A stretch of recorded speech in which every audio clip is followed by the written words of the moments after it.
Welcome to Dracula Harry. Today's adventure. What if Selene found Harry in the sewers of London and raised him as a death dealer?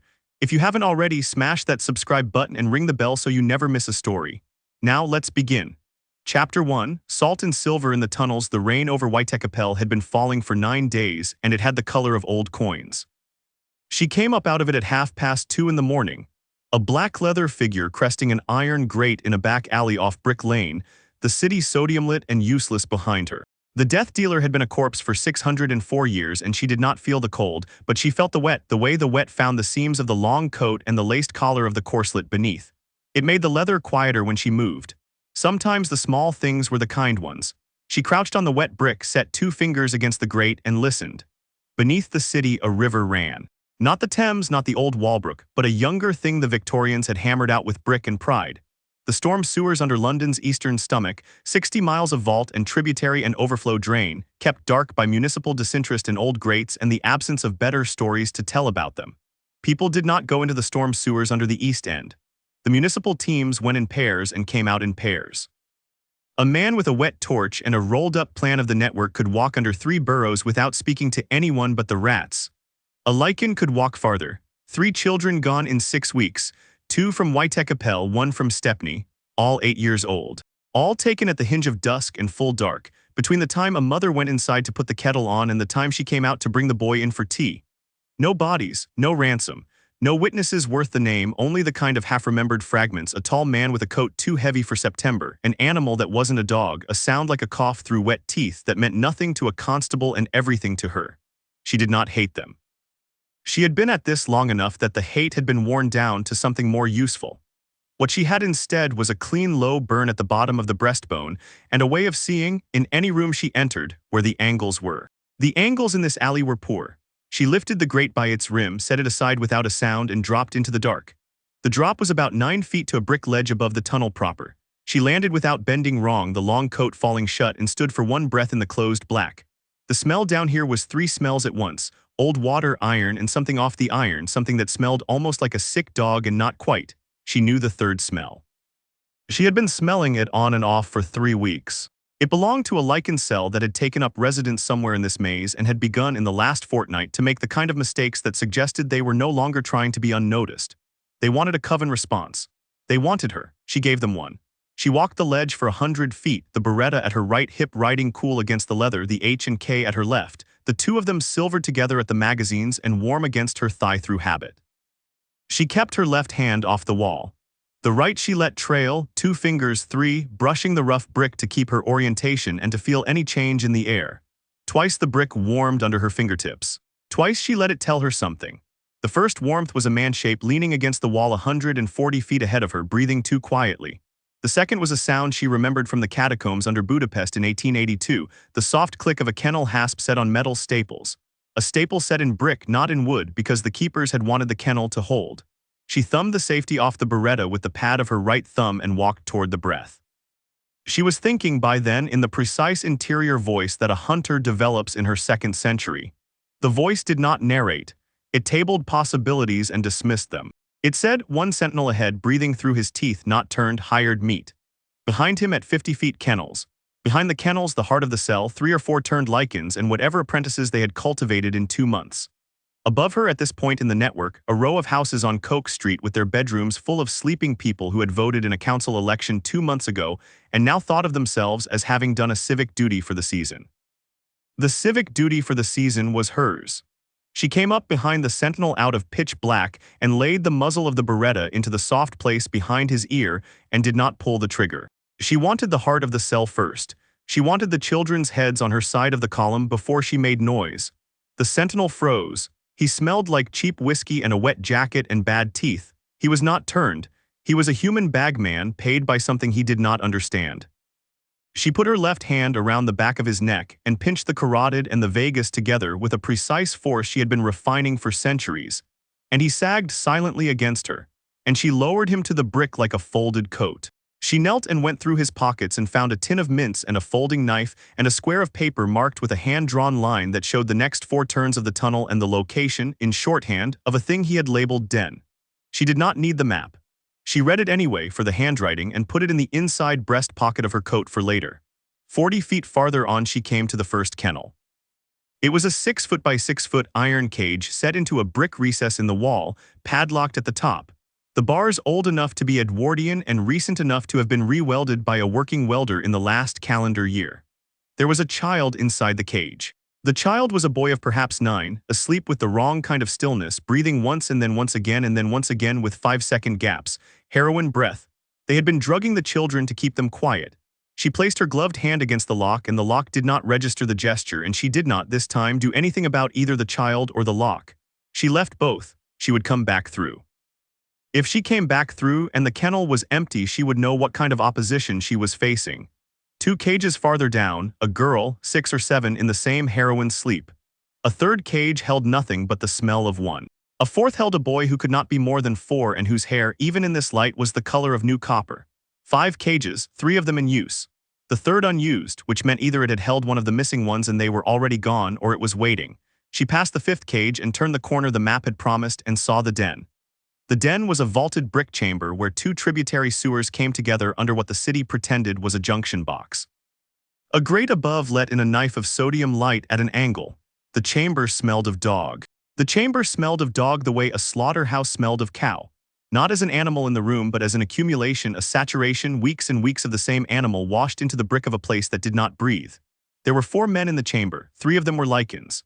The 4th, lounging on a railway sleeper somebody had dragged in for furniture, was a thin, pale, long-faced man with red eyes and a doctor's collar around his throat. A vampire trafficking with werewolves in London.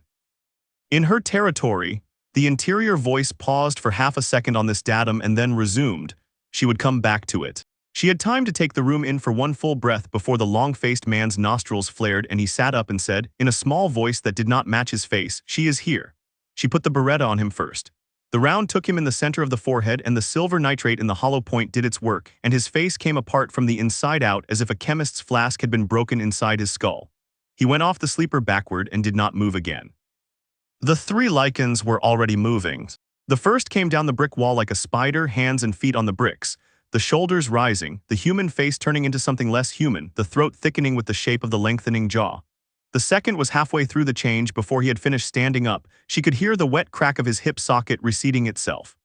The third, the smartest of them, was reaching for a Browning shotgun he had set against the wall and was not turning at all. She gave the third her left-hand pistol first. The H&K spat twice.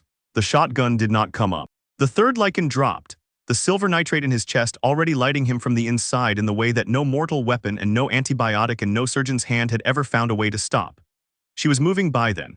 She rolled to her right behind the brick column that supported the western vault, came up with both pistols raised, and put 2 rounds into the second Lycan as he reached the apex of his change and 3 more into the wall just behind his shoulder. He took the first round in the bicep and the second in the lower jaw and went onto his back as if someone had cut his strings and continued lighting up from the inside.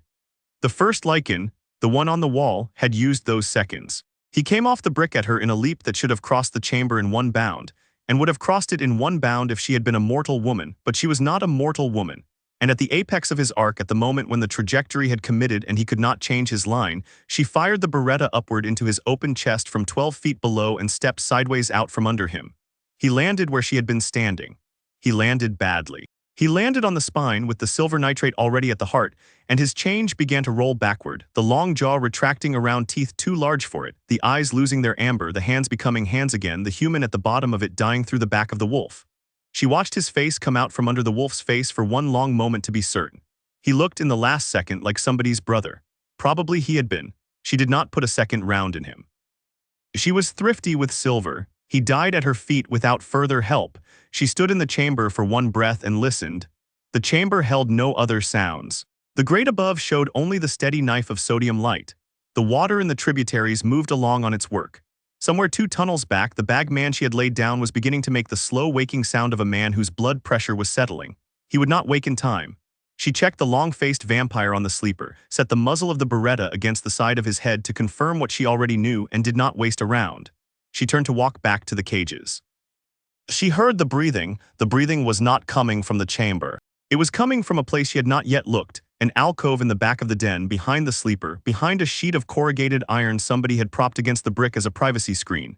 The breathing was not heroin breathing. It was the breathing of a small animal that had stopped trying not to be heard. She set her left hand on the corrugated iron and pushed it aside. The alcove held a sixth cage. The sixth cage was smaller than the others.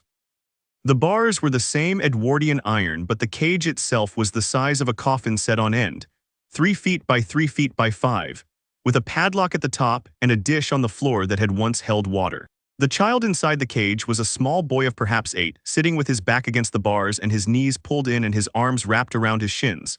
His head was up, his eyes were up. He had been listening in the dark to her work the room. He was not in heroined sleep. He looked at her with the flat, exhausted attention of a child who had been watching the chamber for a long time and had decided that nothing he saw in it would help him. His hair was matted to his scalp with wet, the color of it lost. His face was a child's face, narrow at the chin, with the kind of pinched mouth that comes from a great deal of going without. There was a scar high on his forehead, half hidden by the hair, and the shape of it, even from where she stood, was the shape of a thing he had not got from a fall. She had seen in 6 centuries of work a great many children in a great many cages. She had a small, well-mortared chamber inside her own chest where she put their faces afterward. The chamber was full and had been full for 200 years. This boy's face did not go into that chamber.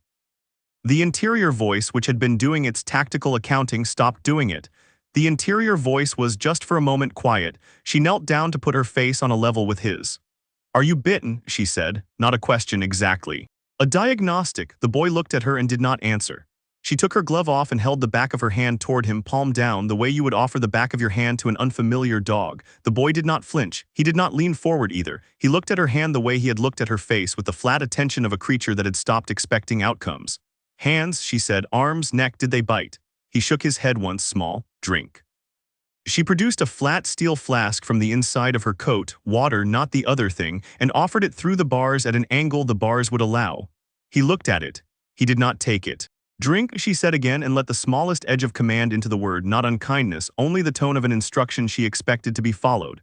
He took the flask. He drank a swallow. He drank a second swallow. He gave the flask back. The whole exchange took perhaps 4 seconds. She put the flask away. She looked at the lock on the cage. It was a brass padlock with a steel hasp set into the brick by 4 hex bolts. The bolts were Phillips heads of recent manufacture. They had been put in by somebody who knew that the cage would hold a child, but also that the cage might one day have to be opened in a hurry. She did not look for the key. She put the muzzle of the H and K against the padlock and turned her face away and pulled the trigger, and the lock came apart and the hasp opened, and she put the pistol back at her hip and reached for the cage door. The boy did not move. "Out," she said. He looked at her. "Out," she said again. Now he uncurled. He did it slowly, the way an animal that had been crouched a long time uncurls, one joint at a time, with attention to which joint had gone numb. He stood up inside the cage. He was small for 8, if 8 was what he was. He was wearing what had been a school uniform once, gray shorts, a gray jumper, a white collared shirt that had not been white in some time. He had no shoes. The soles of his feet were the color of the chamber floor. He stepped out of the cage and stood in front of her and looked up at her face with the flat attention. She put 2 fingers under his chin and turned his face into the knife of sodium light coming down through the grate. The scar was as she had thought. A thin, clean lightning shape above and to the side of the right eye, the color of an old burn that had been pink once. She had seen, in passing, in the dossiers the coven kept on the Wizarding World, the photograph and the name. She had not been asked to remember the name. She had not been told to look for the child. She remembered the name anyway. "Potter," she said very quietly, to confirm a fact rather than to ask one. The boy did not react to the name. The boy did not, by his face, seem to recognize the name as one that had ever applied to him. The interior voice, which had been quiet, began very carefully to work again. She turned her head and looked at the chamber. 3 dead Lycans, 1 dead vampire, 3 drugged children in heroin sleep in cages along the tunnel, 1 bag man unconscious. The shape of a network somewhere behind this den that had been moving children for 2 months. Above them, a city. Behind her, a coven. She straightened. She lifted the boy in one arm and settled him against her hip the way a mother might lift a young child she had not lifted before. He weighed almost nothing. He did not put his arms around her neck. He sat on her hip with his legs against her and his face turned forward as if she were a vehicle to be ridden rather than a person. "Walk," she said to herself, and walked. She walked back the way she had come. At each cage in the tunnel she stopped, picked the lock with one of the rounds in the H and K, and lifted out a drugged child and laid that child gently on the dry stone of the ledge above the running water. She did this 4 times, with the boy still in her left arm, and at the 5th cage she paused because the 5th cage was empty in a way she had not yet checked. She checked. The fifth cage held nothing but the smell of a child who had been removed in the last 48 hours. She filed that fact away to act on later and did not let it onto her face. By the third cage, she had begun to speak into the small radio set in the high collar of her coat. The radio was not Coven business. The radio was a thing she had wired up herself 3 months ago against the protests of those who did not approve of Coven personnel using mortal infrastructure. The radio was patched to a constable's frequency at Bethnal Green. She spoke a clipped sentence to the frequency, gave a location, gave a count, gave a code she had been given 6 months ago by a sergeant who knew what she was and did not write it down on a report. She finished by saying 5 minutes and breaking the contact. The constables would come. The constables would find the children. The constables would not find her. She climbed back up the brick wall to the grate above the alley with the boy in her arm and lifted the boy out into the rain and lifted herself out after him and set the grate back in place. Rain again. Sodium light, the smell of the river. Walk, she said to the boy. He did not walk. He stood in the alley and looked up at her with a flat attention. She lifted him again, settled him against her hip again and walked. A black motorcar was waiting at the head of Brick Lane with its lights off and its rear door already open. The driver was a slight woman in a peaked cap who did not turn her head as the death dealer placed the boy on the rear bench and slid in after him. The door closed. The car pulled out into the rain. Within 4 minutes they were on the embankment. Within 12 they were past the airfield at Northolt. Within an hour they were on a quiet private strip in Surrey where a small twin-engined aircraft waited with its engines turning at idle and a flight plan filed for an unmarked airfield on the Hungarian side of the Austrian border. The boy slept on the rear bench of the car with his head on the leather. He had slept the moment the car began to move. He had not asked her name or her purpose or where they were going. He had not asked for his own. She watched him sleep. She did not speak for the rest of the drive. The aircraft took them out of Surrey into a thin grey dawn and over the channel and across the body of Europe at the cold high altitude, where the engines made their dry sound and there was nothing under them but cloud. The boy slept through Holland and slept through Germany and slept through Austria and woke only when the aircraft began its descent into the airfield at the foot of the Carpathians, where a second motorcar was waiting on the apron. By full dark on the second night, they were on a switchback road climbing a forest hill in Hungary, with the headlights of the car making white tunnels through pines that closed back over the road behind them like a wake. At the top of the road was the castle, Erdurghaz, the Devil's House. The Coven's mountain seat for the last 3 centuries. It rose out of the forest in 3 towers and a long wing of stone the color of old slate, and in the courtyard a fountain ran cold water over moss-blackened figures of saints with their faces ground off by the weather and the politics. There were no lights in the windows. There were never any lights in the windows. The Coven's youngest member, by tradition, was not allowed to switch on an electric bulb between the hour of sundown and the hour at which the Coven mother gave permission, which she rarely did before midnight. The death dealer carried the boy across the courtyard and up the steps and through the great doors and into the marble entrance hall, where 2 attendants in dark suits took her coat without comment and did not look at the child in her arm. She did not give the child up. She walked through the entrance hall and the inner hall and the long gallery hung with portraits of women who had been beautiful in 1604. And she did not stop until she had reached the council chamber at the far end of the gallery, where she set the boy down on a low velvet couch and turned to face the long table where the council of the Coven had been waiting since dawn. The council was 3 people. Selene knew that this had been an inconvenience for them. The council was usually 2. Craven sat at the head of the table in a chair too large for him and a velvet coat too new for the chair, his blonde hair lacquered down, his eyes already narrow. Craven was regent. Craven had been regent for 18 of the 20 years that the elder Victor had been asleep, and Craven had spent the 18 years arranging the Coven's furniture into shapes that suggested he would be allowed to keep being regent for the next 20 as well. The chair to his left held a man none of them had expected to see. Victor was awake. Victor was the oldest of the 3 elders. Victor's hibernation cycle had been due to break in another 2 years. The fact that Victor was sitting at the council table with his long white hands resting on the dark wood, the imperial face set, the eyes pale and pale and pale, meant that Marcus, the elder whose shift it had been to be awake, had judged the matter of the child important enough to wake the sleeping king 2 years early. The third chair at the table held nobody Selene cared to look at. She crossed the chamber and stopped at the foot of the long table and bowed precisely from the waist and rose. "Sire," she said. Victor inclined his head a fraction of an inch. "The cell," he said in the voice of a man who had been speaking French in 1428 and had been refining his vowels ever since. "Report. 3 Lycans," she said. One vampire as their intermediary. The intermediary was wearing a doctor's collar. I do not know his coven if he had one. He addressed me by sight. 4 of the children we have been tracking are alive and back with mortal authorities. 1 is unaccounted for. The cell has been operating out of the eastern London storm drains for an estimated 9 weeks. They were attempting to draw a response from us. They drew one. And the child, Victor said. Selene did not turn her head toward the couch. On the couch behind me, she said. 8 years of age, male, mortal, bears a cursed scar on the brow which I recognize from the Coven's intelligence file on the Wizarding War of 1981. I believe the boy to be Harry James Potter, presumed warded with mortal relations under the Wizarding Order's protection. He was in the 6th cage. He was not drugged. He had been kept alone. He has spoken 3 words to me.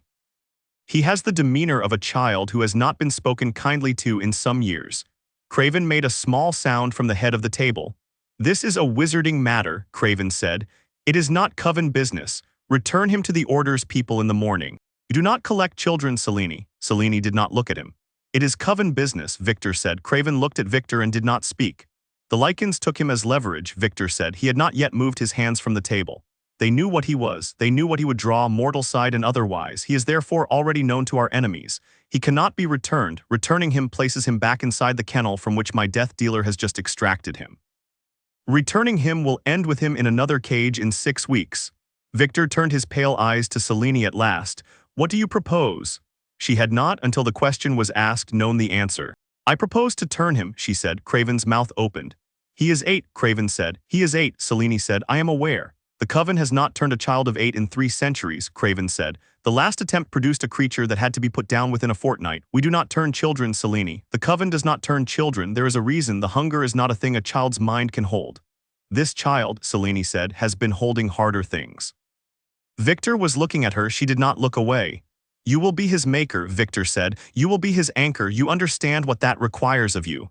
I do. You have not been a maker before. No, sire. You have made no request to become one. I am making the request now. Victor was silent for a long time. It is possible to misread Victor's silences, and Selene had spent 240 years learning not to. The silence at the council table on that particular evening was not the silence of disapproval. It was the silence of an old man considering a small expenditure of political capital, and considering also the chamber in which the council was sitting, and considering also that the chamber in which the council was sitting had been built for him by people he had outlived. Bring the child to my apartments at the hour before dawn, Victor said. I will see him before I sleep. The turning will be done by my hand with you as the anchor in the inner chapel 2 nights from tonight. Craven at the head of the table did not move. There was a vein at his temple. He did not let it have anything. As you wish, sire, Craven said. Victor rose. The hem of the long coat brushed the floor. He came down the length of the table and stopped beside Selene and looked for the first time past her shoulder to the boy on the couch. The boy was awake. The boy was watching Victor with the flat attention. Victor's pale face did not change. Hello, child, Victor said, in the voice the old king had once used to speak to envoys from Buda and Pest. The boy did not answer. He has not yet given me his name, Selene said. Then he will give us a new one in due time, Victor said, when he chooses. He turned and walked out of the chamber. 2 attendants opened the doors for him. The doors closed. The chamber was very quiet. Selene went to the couch and crouched in front of the boy and put her hand, ungloved, on the small bony shoulder. 2 nights, she said. The boy looked at her. You will not be hungry again, she said. You will not be afraid again. You will be cold and you will be alone and you will be strong. Do you understand? The boy looked at her for what felt like a very long time. The eyes were green. The green was the wrong color for the East End. The green was the wrong color for any of the dead chambers she had walked through. The green was the color of a thing that had been somebody's small, clean miracle in a delivery room in 1980 and had survived everything since. The boy nodded once small. Good, she said. Sleep. She lifted him again, settled him against her hip, and carried him out of the chamber and up the long, curving stair to the apartments she kept on the 3rd floor of the western tower. She put him in her own bed. She drew the heavy curtain across the window against the dawn. She sat in the chair at the foot of the bed with the H and K across her thigh and her hand at the grip and did not sleep. The boy slept. Outside the curtain the forest was beginning to be light. 2 nights later in the inner chapel of Erdurghaz, with Victor's hand on the back of the boy's neck and her own hand under his small chin, the old king bent forward in the candlelight and put his fangs into the boy's throat. The bite was very small. The bite was very precise. The boy did not cry out.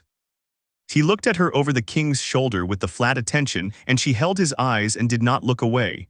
The first hunger came up out of him within an hour. The hunger was the worst part. The hunger was the part the coven did not turn children for, the long, sick, burning waking, the body forgetting what it had been and not yet knowing what it was now, the small mouth opening and closing on nothing, the small hands reaching for anything alive in the room. They had a chalice ready. They had a vein in her own wrist opened with a thin silver knife.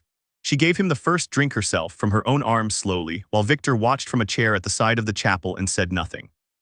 It took the rest of the night.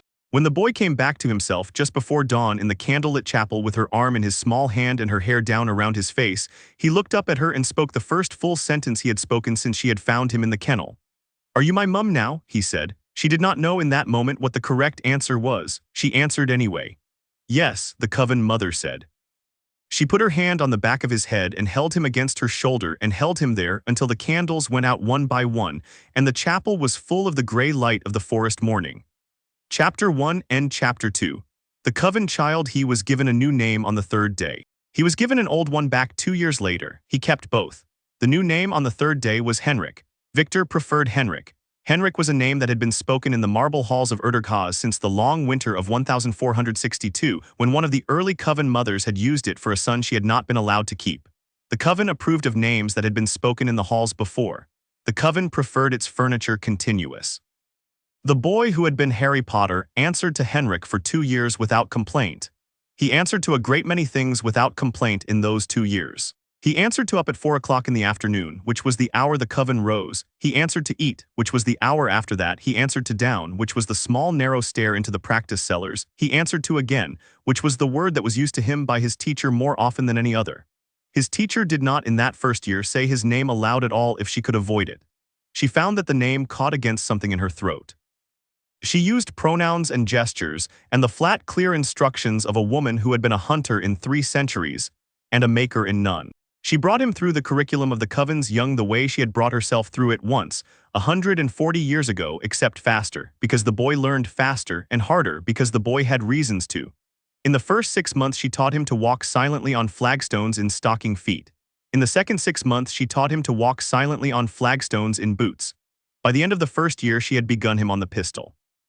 The coven's youngest, by tradition, did not carry firearms until the 8th year of their unlife. Tradition was a thing the coven mother had spent 2 centuries treating as a list of suggestions. She put a pistol into his small hand on the morning after his 9th birthday, which was the first birthday they had decided to keep for him, and which they had set in the absence of better information at the calendar date on which she had carried him out of the kennel. The pistol was a small chrome thing of Belgian manufacture, weighted in steel to feel heavier than it looked. Single action with no safety, the same training pistol that the Corps had given her in the spring of 1857. He held it with the wrong grip for half an hour. She corrected him without speaking. She corrected him 3 more times. He never held it with the wrong grip again. He was a slow shooter in the first year and a fast shooter in the second. She did not push him toward speed. Speed was a thing that came in its own time after 1,000 repetitions of accuracy after 10,000. She put him at the line at the bottom of the practice cellars at 4:30 in the afternoon, and she did not let him leave the line until he had put 20 consecutive rounds through the same hole at 20 feet. In the first month it took him 4 hours. In the 3rd month it took him an hour. In the 6th month he could do it in 12 minutes and was beginning to be irritated with himself for the 12. She let him be irritated. Irritation in measured doses was a useful catalyst. She would not have called it anger. Anger had a heat to it, the boy did not have a heat. The boy had a level cold dissatisfaction with the gap between the thing he intended to do and the thing his hands had so far succeeded in doing. The gap was always closing. He was always finding a new gap. The pistol was the first weapon. The blade was the second. The coven's blade teacher was an Italian whose first name no one any longer knew, who had been put in his current shape by a Spanish duelist in Padua in 1602, and who taught his students with a thin steel rod he did not put down even at meals. He worked the boy 4 hours an afternoon in the long gallery off the east wing, the rod tapping at the boy's ankles, the boy's wrists, the boy's elbows with the dry corrective sound of a metronome. The boy bled 6 times in the first month, twice in the second, none in the third. The Italian smiled for the first time in 100 years at the end of the 4th month and gave the boy his first true blade. The blade was a Persian shamshir, 400 years old, the curve of it like a sentence half spoken. The Italian had taken it off a man near Aleppo in 1684, and had been carrying it in a felt-lined case down the centuries since. He gave it to the boy with the dryness of a man passing a cigarette across a poker table, and he watched the boy take it and feel the weight and find the balance and bring the curve through the first cut of the basic form without being told to. "Good," the Italian said, and tapped the rod once against the floor and left the room. The boy practiced with the shamshir until full dark every evening of his 10th year. There was a girl in the kitchens called Erica, lacquered and pretty and a great deal younger, by appearance, than the 2 centuries she actually had. Erica decided in the boy's first winter that the small Hungarian-English child was her project. She brought him hot chocolate in the small hours and combed the worst of the practice cellar grit out of his hair and taught him, before the Coven mother could put a stop to it, a number of small useful lies for use against Craven. The Coven mother did not, in the end, put a stop to it. She put a stop instead to Craven, in the small private way of a woman who had long since decided that what Craven thought of her household was a thing she was prepared to manage by withholding information rather than by argument. Erica went on with her project. The boy went on accepting the hot chocolate. The Italian, by long-standing tradition, refused to acknowledge that any of this was happening. The Coven mother watched these progresses without commenting on them. She did not praise. Praise, in her experience, was a chemical that taught the praised animal that it had finished, and the boy had not finished. The boy would not finish in any year she could foresee. She watched him with the still attention she had once watched the snowfall over the Carpathians, on a winter when she had thought briefly about going out into it and not coming back. The boy had become, somewhere in the 2nd year, the reason she did not think about that anymore.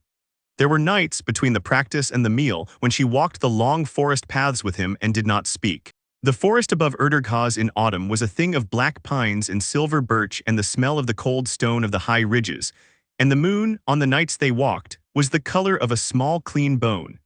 She walked beside him at the pace his short legs allowed. She let him set the pace and she let him stop where he chose. And 3 times in the autumn of his 2nd year he stopped at the edge of a clearing and listened to a thing she could hear too, a fox at the deer trail, a row 100 yards down the slope, once an old stag breathing in the willow brake, and she let him listen and he listened, and after a while they walked on. He did not in those walks ask questions. He asked instead, with the small flat way he had of looking at her, for the small instructive silence that an older hunter is supposed to give a younger one in a forest the older hunter knows by heart. She gave it. She did not say that either. She did say in the 2nd autumn, on the night before they were to ride down to the airfield, and from there to London for a thing she had been delaying for 6 weeks, that the boy had run far enough through the Carpathian forest in his stocking feet that he had earned the right to be told the truth about her work, and the work of the people in the house, and the work that was waiting for him at the end of all the long afternoons in the practice cellars. She told him then on the small bench in the rose courtyard, with the December cold making her breath visible and his not at all, what the core had been since 1410, and what it would still be when the present house was dust, and how she had come to it, and how the man who had once put her in it had been a hard man whom she had come to love and had buried with her own hand in a chapel under a winter that was now itself 200 years gone. She told him what the Lycans were and what they had been and why the war between them and the core had run 600 years. She told him about her sister, briefly, and about her parents. She told him she had been turned at the age of 19 and had not in 2 centuries found a reliable reason to be grateful for it. And she told him she was beginning to find one and that the finding was unfamiliar to her and was making her cautious. He listened. He listened with the flat attention he had been giving her since the night in the alley, except that the attention now had something underneath it, a level child's seriousness that had not been in his face when she had pulled him out of the cage. He had begun, in the 2nd year, to look like a child rather than like an animal at the end of an extraction. He had begun to make small jokes. He had begun to call the Italian's metronome rod by an Italian word he had picked up on his own and which the Italian had refused to explain. He had begun to ask, in the slow, careful way of a child who had been taught by experience that questions were not always welcomed, the kind of question that interested her. He asked her, at the end of that long telling on the bench in the rose courtyard, what name she had been given when she had been turned. She had not said her name aloud to anyone in 52 years. Selene, she said. He repeated it once small and did not say it again that evening. He used it sparingly. He used it in the years after like a thing he had been given on loan and had decided to keep clean. There was in those years a thing he learned to do with the small space inside himself. He had begun in the kennel with no inside space at all. The kennel had taken it. He had begun, by the 2nd month at Erdurghaz, to build it back. He built it the way a mason builds a room, 1 stone, 1 stone, 1 stone with mortar between, in a foundation he laid for himself in the long thin hours before dawn while the core were at their day work and the household slept. The room had a door he could close. The room had a chair he could sit in. The room had no window because a window was an opportunity. He kept in the room the small handful of things he was not going to be parted from again. The green-eyed face of a woman in a photograph the goblins had shown him in his vault and given him to take home, the face of his coven mother in the candlelight of the chapel, the small white feather of an owl that had come through a window once, the curve of a Persian blade, the smell of cold pine on a forest path. He sat in the room when there were people to be sat with whom he did not, by his own measure, intend to give anything to. He sat in the room and they spoke to him from outside the door and he heard what they said and he answered them through the door in a voice that was, at the door, very polite and inside the room was almost entirely silent. The coven mother knew that he had built the room. She did not by any sign or word ever try to come into it. He understood this to be a courtesy. He returned it. The owl arrived that summer. It came through the great hall at 9 o'clock on a July evening, when the windows had been opened for the air and 3 of the household were in the hall, and the cook had begun to lay out the cold table for the coven's late meal. The owl came through the window in a confused white flutter, circled the chandelier twice in distress, and made a steep diving pass at the boy, who was sitting on the stone step at the foot of the long stair with a cleaning rod through the barrel of his second pistol. Craven, who had been crossing the hall, drew on the owl. The pistol came up in Craven's hand with the smooth, fast, unconsidered motion of a man who had been raised in war and had not been in one since 1604. The hammer dropped. The chamber was loaded. The bullet would have taken the owl in the center of the chest and would have ruined the chandelier behind it. It did not. The boy moved. The boy moved without seeming to have decided to. He came off the stone step and across the hall and put his small hand under Craven's wrist and lifted the wrist 3 inches above the line of the owl's flight, and the round went into the upper corner of the long window above the chandelier and took out a glass medallion with a sound like a bell being struck once. Craven's eyes were on the boy. Craven's eyes were not friendly. "You will not draw on the post in this house," the coven mother said from the top of the stair. She had come down 2 steps. She had not drawn, she did not need to draw. Her face at the rail was the kind of face Craven had learned over 18 years of his regency not to argue with directly. He let the pistol come down. He did not put it away. He put the safety on with great precision and did not look at her. The owl on its 3rd circuit dropped a letter onto the floor at the boy's feet and went out through the window again with a sound like a small protest. The letter was thick, cream-colored, and addressed in green ink. Mr. H. Potter, the Tower Bedroom, Erdurghaus Matra Mountains, Hungary. The coven mother came down the rest of the stair.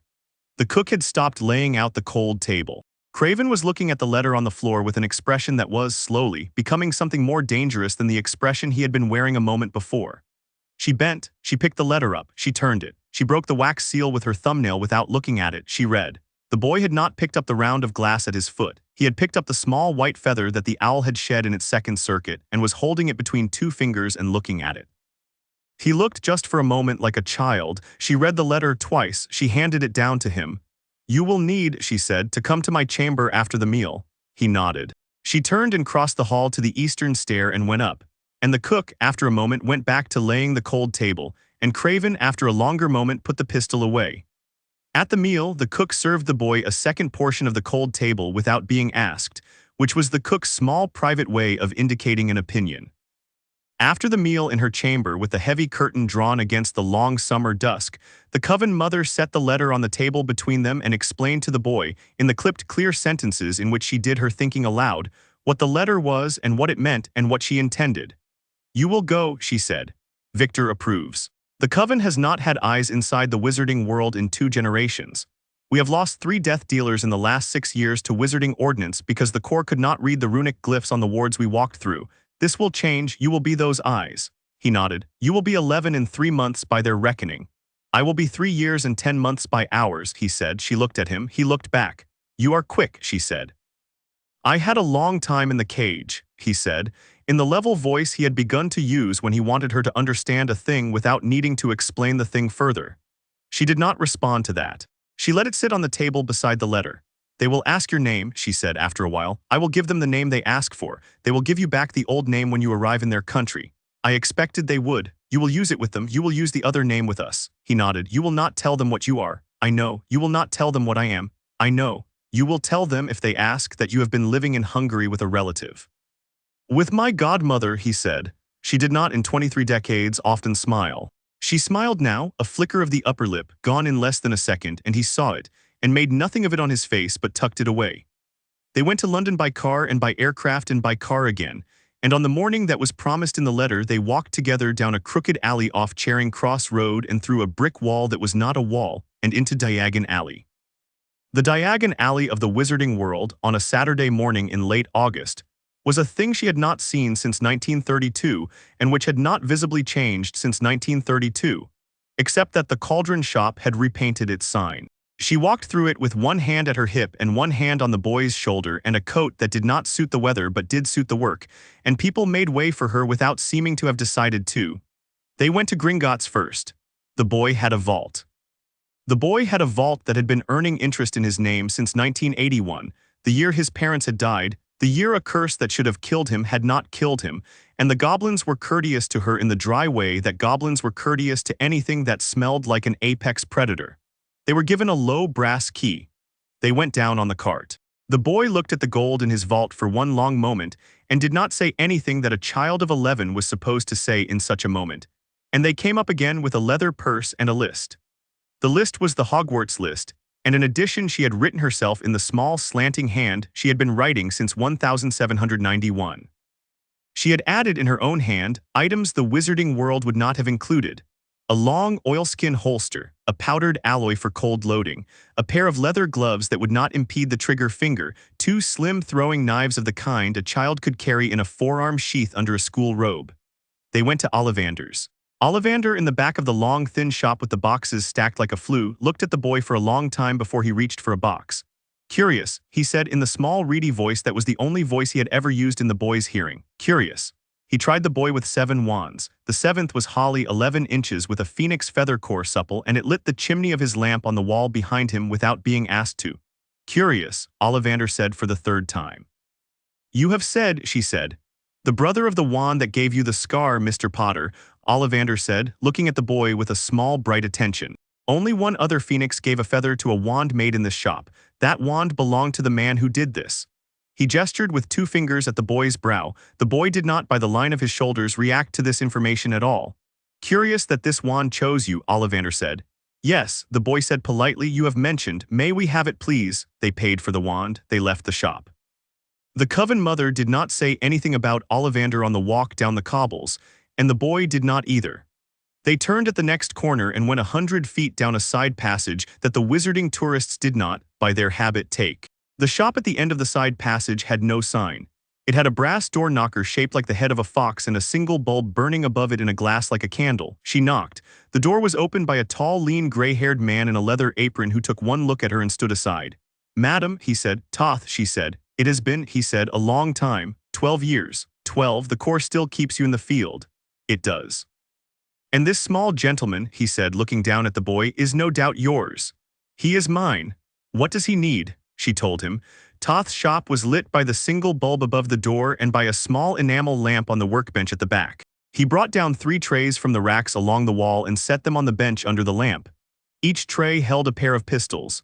None of the pistols were in production. 2 of the pairs were Italian. The 3rd was English. She passed over the Italians. She picked up the English pair and tested the action. The pistols were Coachman's, a model the Birmingham gunmakers had stopped producing in 1957.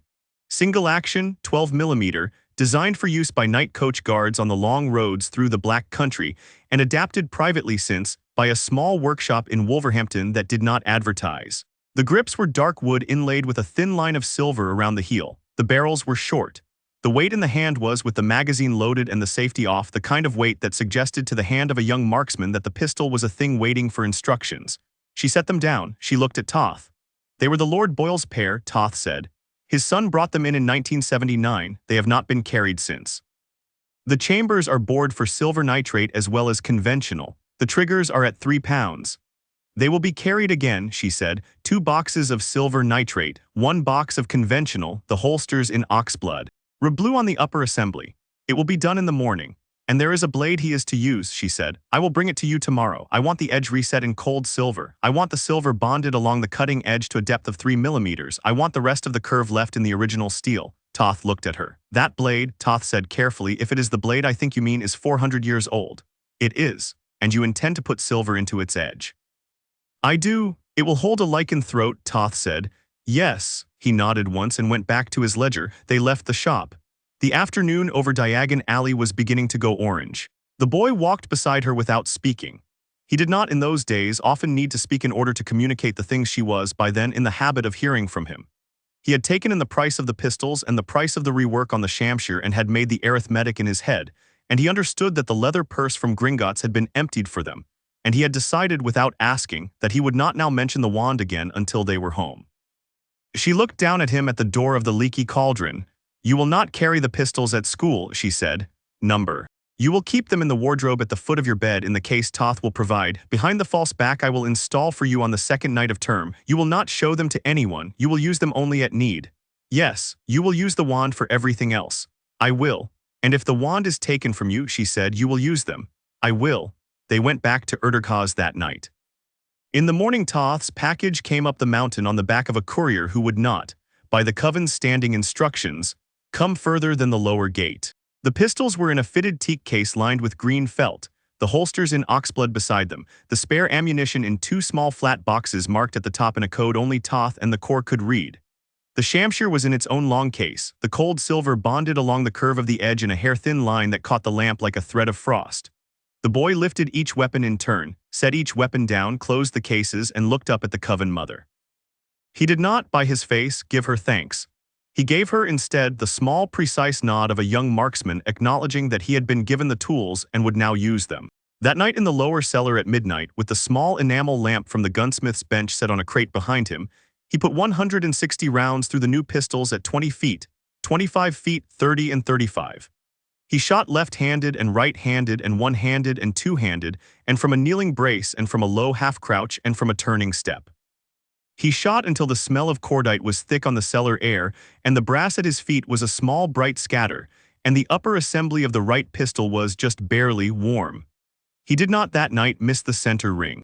The Italian, who had come down at 1 in the morning to watch from the door without being invited, did not say anything and went back up again, and did not in the morning mention what he had seen.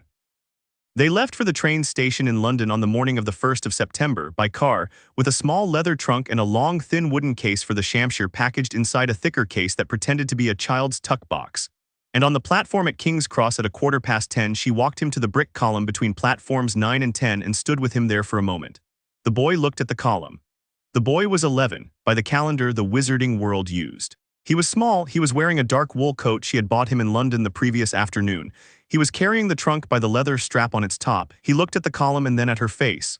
"You will write," she said. "I will. Every Sunday. If you do not, I will come and find you. Yes, and if there is a difficulty, I send the message you gave me. And then, I wait." Good. He looked at the column, he looked at her. He did not, at the platform, in front of the people who were also on it, do anything that a child of 11 would have done in such a moment. He set down the trunk by his foot and reached up and took her gloved hand between his two small ungloved ones and held it for 2 seconds and let it go and picked the trunk up again and turned and walked into the brick column without looking back. She watched the place he had been for a long time after he was no longer in it. On the other side of the column, on the platform she could not see, the boy walked through the steam and the noise of the Wizarding Express and found a compartment near the back of the train with one occupant in it. A small, bushy-haired girl already reading a book at a speed that suggested she did not expect to put it down. And he asked, politely, if he might sit down. The girl looked up. The girl looked at the dark wool coat and the leather trunk and the level green eyes and the careful flat attention of the boy at the door of her compartment, and she made the small adjustment in her face of a child who had just decided, without admitting to herself that she had decided, that she was going to be friends with this person. "Of course," she said. "I'm Hermione Granger. Have you seen a toad by any chance? A boy called Neville has lost one." "No," the boy said, "I have not." "Are you a first year?" "I am." She frowned at his accent, which was Hungarian under English under something else. "Where are you from?" "Hungary," he said after a small pause. "I have been living in Hungary." "What's your name?" He sat down. He set the trunk under the bench. He folded his hands on his knees and looked across the compartment at the girl who was going to be his first wizarding friend and gave her the answer the Coven mother had told him to give. "Harry Potter," he said. Hermione's mouth fell open. He did not, by his face, react to that. He simply waited. With the level patience he had begun to learn was, in the Wizarding world, going to be the most useful trait he had brought with him. And waited until she had finished reciting what she had read about him in the books in her parents' shop in Crawley. And then he asked her, very politely, what she had been reading in the book she had set down on the bench between them. In the carriage, in the slow, long hours of the journey, he and the small, bushy-haired girl in front of him sorted out. By the small, careful conversation of two children who were both, by the standards of the wizarding world, somewhat unusual specimens, the small, careful boundaries of the friendship they were going to have. He learned in the long hours that she had grown up in a small, careful house in Crawley with a father who was a dentist and a mother who was also a dentist, and an only childhood of long, careful reading in the back garden in the long, careful summers of the kind of small, careful family that had not, by the small, careful description she gave him of it, contained any particular shadows. He told her in return that he had been raised in Hungary by his godmother, and that his godmother was a hard, fierce, kind woman, and that his godmother had taught him to read and write in 3 languages, and that his godmother had given him, on his 8th birthday, a small leather-bound notebook in which she had told him to keep the small, careful entries the small, clean room he had been told to build inside himself was supposed to keep. The girl looked at him with the careful, flat attention of a child who had decided, on the long, quiet length of the journey, that the small, unusual boy across from her had a great many small, unusual things in his life that she was going to enjoy slowly drawing out of him. And the boy looked back with the small, careful inner sense that the girl in front of him was, by the long, careful standards of the small, clean room, the kind of friend and agent of the Corps was supposed to allow himself to have. 4 hours later they were at Hogwarts. The lake at evening was the color of a thing nobody had finished. The boats went across it under a moon that was 3 nights short of full, and a sky that had begun to be the deep blue of an iris. He sat in a boat with Hermione and a sandy-haired boy who introduced himself as Seamus and a quiet, rounder boy who turned out to be Neville, the boy with the toad. And he watched the castle come closer with the level attention he had once given the chambers in the storm sewers. And he made in his head the small surveyor's notes the Coven mother had told him he would have to make of any new fortification. Walls, line of approach, choke points, exits, gates. There were a great many of all of them. He filed the survey in the small, clean room in his head where he kept such surveys and did not say anything about them on the boat. Inside the castle, in the entrance hall, with a tall, stern witch in a green tartan robe lecturing the first years on the sorting, he stood at the back of the small herd and let the others ask the questions. He did not need to ask. He was watching the staff table through the open doors of the great hall, where the long table of the professors was already seated and waiting, and where one man in particular was sitting at the far end of the table, in robes the color of an old well, with a curtain of black hair and an expression of held attention. The man at the end of the staff table was looking at him. The man at the end of the staff table had been looking at him since the boy had entered the hall. The boy returned the look. The hall began to call the names. The boy stood through Granger and through Longbottom and through Malfoy and through Paddle, and his own name when it came was called twice because the hall had gone quiet between the 2 callings. Potter Harry. He walked up the center aisle to the stool, with the entire long hall on either side of him, and he did not hurry and he did not slow. The hat was placed on his head. The hat did not in the first instant say anything. Well, the hat said after a moment in the small interior voice that only its wearer could hear. Now this is unusual. Yes, he said inside his head. You are not, the hat said carefully, altogether what you were. Number, there is a thing on your throat I have not felt in 3 centuries. Yes. And you have come to this school knowing what you are and knowing what your hosts will think of what you are and knowing also that what you are is not, by the laws of the wizarding world, illegal for a student to be. Yes, you have done your reading. My mother has done my reading. Yes, the hat said, I can see her. I can see her like a black shape behind you. She is not a creature to argue with. Number, there is courage in you, there is a great deal, there is loyalty of a particular kind but loyalty to a small house not to a wide one, there is cleverness, there is the kind of cleverness one trains for not the kind one is born with. Yes. There is also, the hat said, ambition, there is a great deal of ambition. There is the cold, steady kind of ambition that does not announce itself and does not, in my experience, end well for the houses through which it passes. Yes. And cunning, there is cunning that has been worked on and worked on hard. Yes. You belong in a house, the hat said. I belong in a house, he agreed. You belong, the hat said carefully, in the house that I believe you have already decided you will sit in. Yes, Slytherin will not love you. Number, Slytherin will permit you to do your work without interrupting the work to ask why. Yes. Very well, Mr. Potter, the hat said with the same flat patience he had used to address the hat, or whatever else they have taken to calling you in the place you came from. Very well. The hat opened its brim. Slytherin, the hat said aloud. The hall went very quiet. He took the hat off, set it back on the stool, walked down off the dais, crossed the floor to the long Slytherin table, sat in the first empty place he came to, and did not look up at the staff table again until he had unfolded his napkin and set it on his knee. When he did look up, the man at the end of the staff table was still looking at him. He returned the look.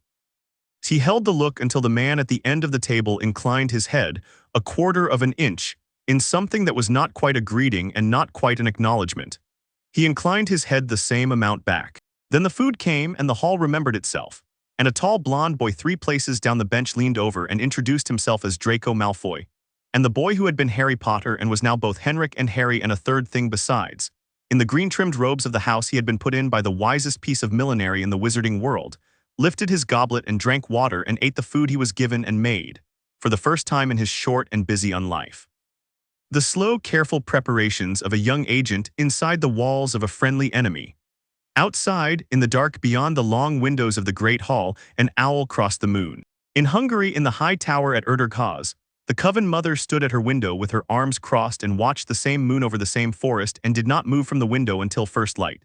He was 11, he had just been sorted into the green-trimmed house of his Coven mother's old enemies, and he had decided on the long, quiet walk back from the staff table to his place at the bench that he was going to enjoy the school. He did not allow this decision onto his face. He kept it in the small, clean room inside himself.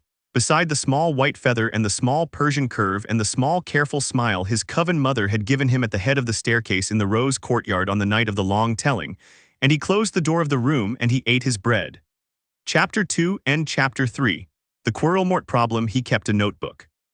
The notebook was a small black ledger of the kind a young marksman in 1857 might have used, leather, hand-stitched, 88 ruled pages, sent up from Toth in the second week of term in the lining of a bundle of socks. He kept it under the false back of his wardrobe, behind the teak case that held the coachman's, behind the long thin case that held the Shamshire.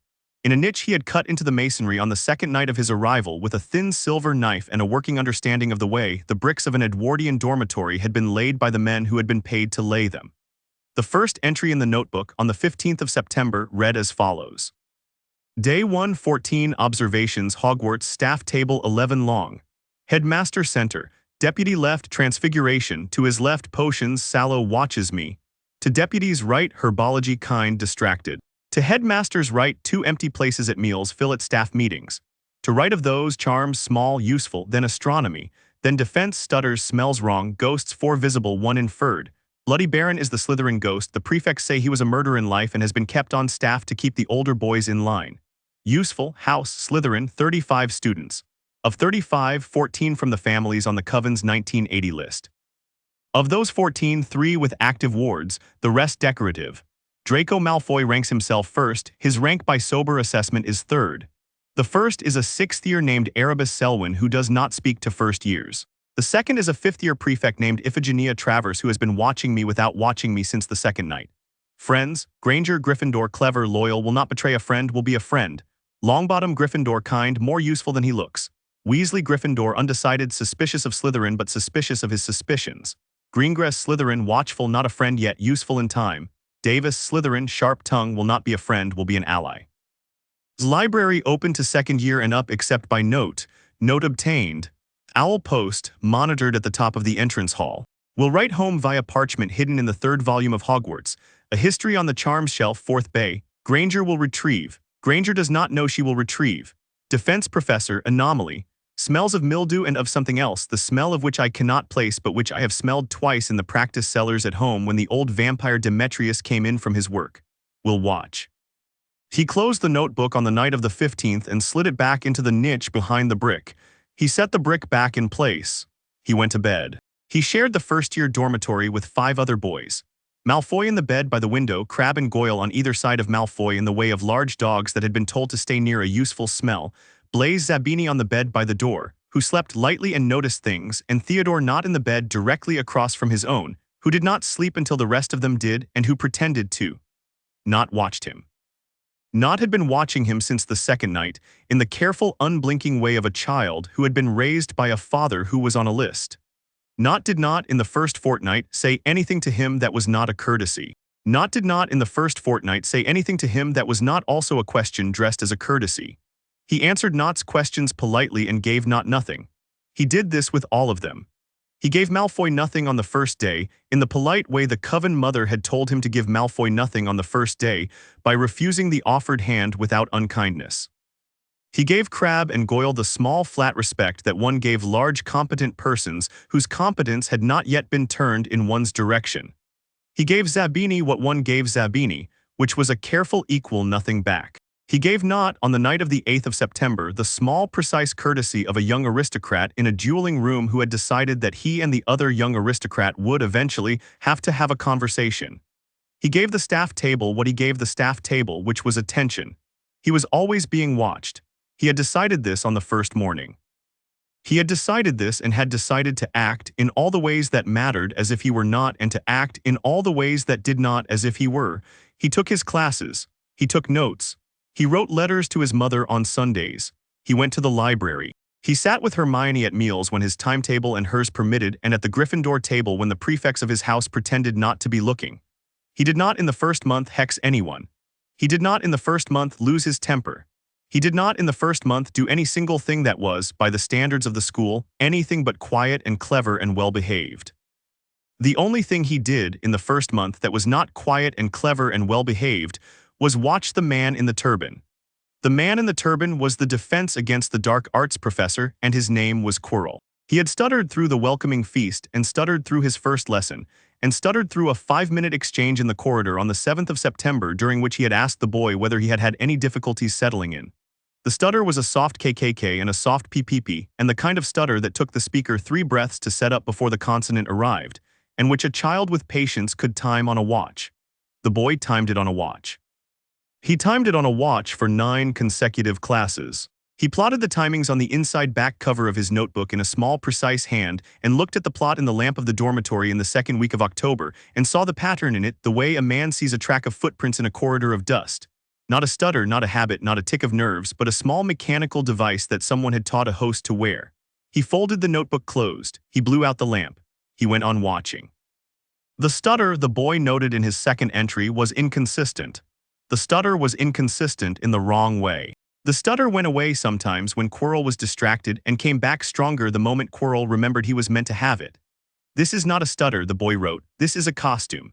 There was, the boy wrote, a person under the costume. That person was being talked to from somewhere very close.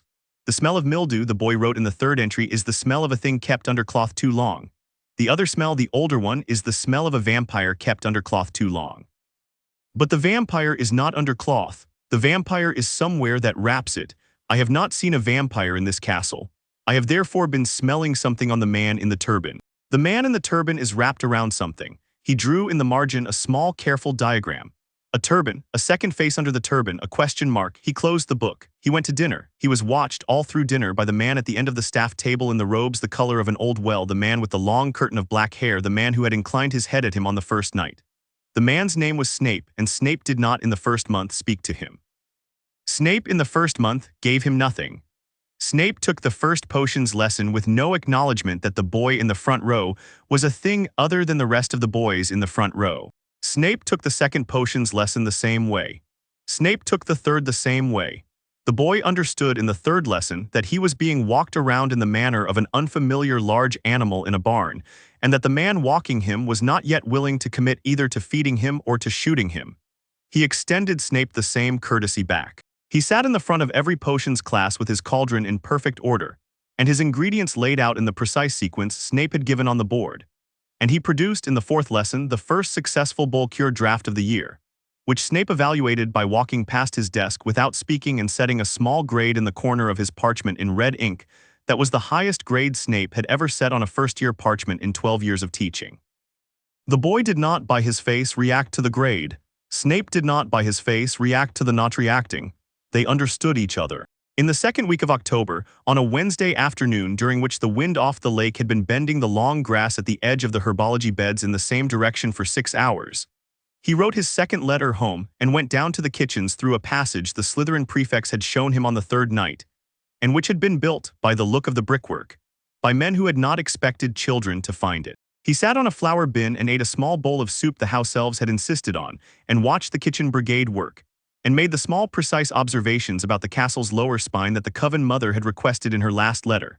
The location of the larders, the disposition of the elf pantries, the back stair to the third-floor corridor. The small unlocked door at the end of the back stair that he was, by polite agreement with himself, not going to open until he had reason. He closed the notebook in his head, he thanked the elves, he went up. The first major event of the term, by the school's measure, came on Halloween. The hall was decorated with floating jack-o'-lanterns and bats and a great deal of orange and black bunting. And the food was the kind of food the school served on the kind of nights when it had decided to be cheerful about itself. And at 3 minutes past the hour of 7, Quirrell burst through the great doors of the hall with an expression that had been rehearsed, screamed about a troll in the dungeon, and fainted. The boy noted the rehearsal. The boy also noted that Quirrell had said dungeon and not lower corridor, and that the dungeon was where the Slytherin dormitory was, and that Quirrell did not particularly want anyone to be in their dormitory at that time.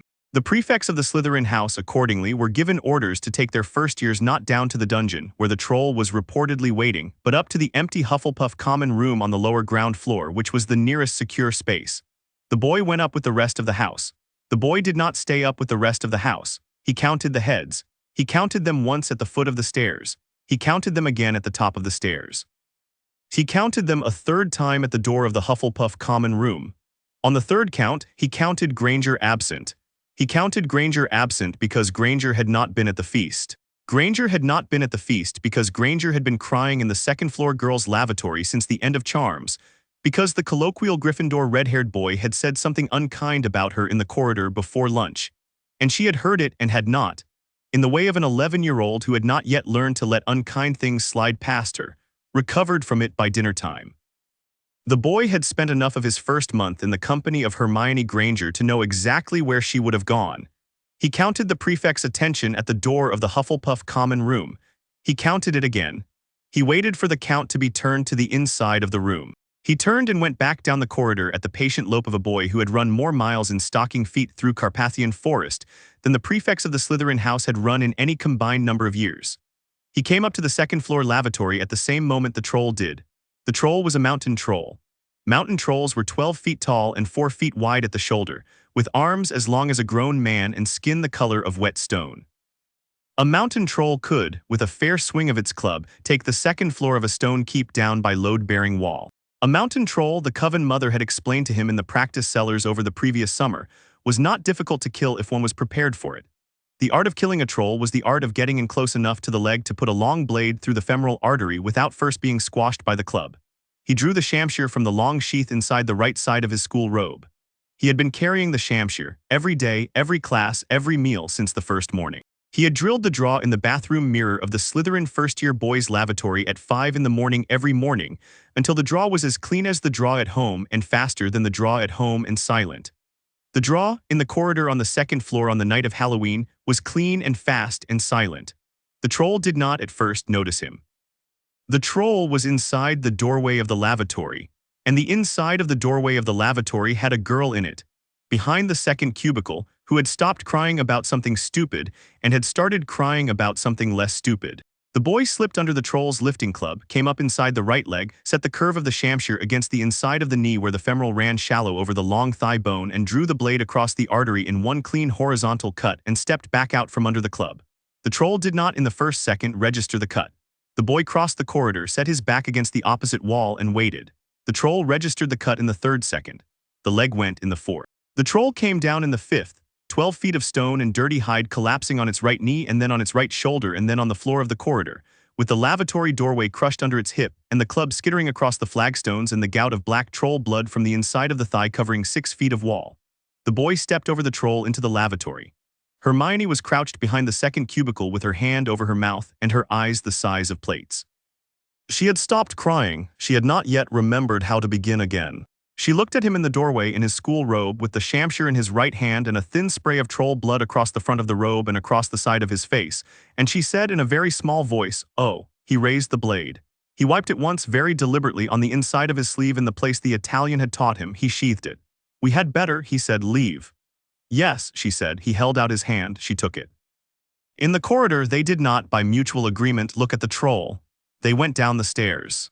They were met at the foot of the stairs by Professor McGonagall, who had been running, and by Professor Quirrell, who had been pretending to, and by Professor Snape, who had been walking. Snape's eyes went to the line of blood across the front of the boy's robe and stayed there.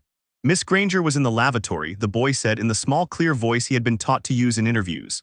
I knew she had not come to the feast. I went to find her. The troll was already there. I am sorry to have left the house, Professor. He looked at Snape.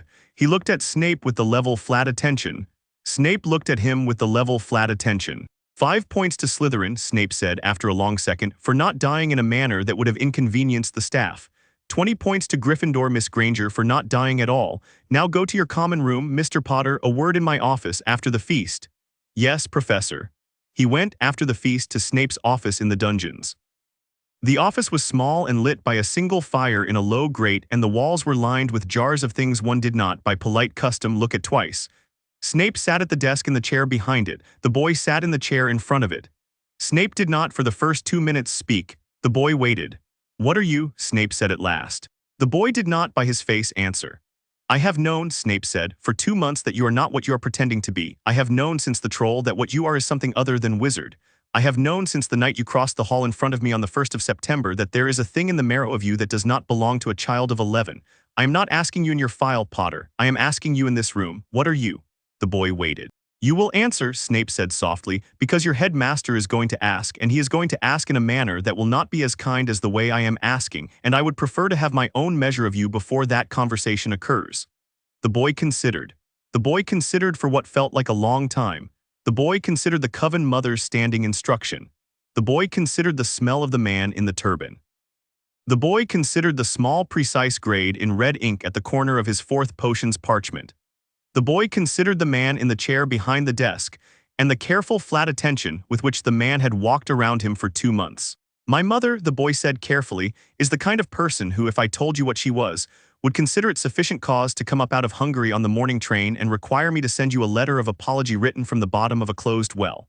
Snape's mouth did not move. I will not tell you what I am, the boy said.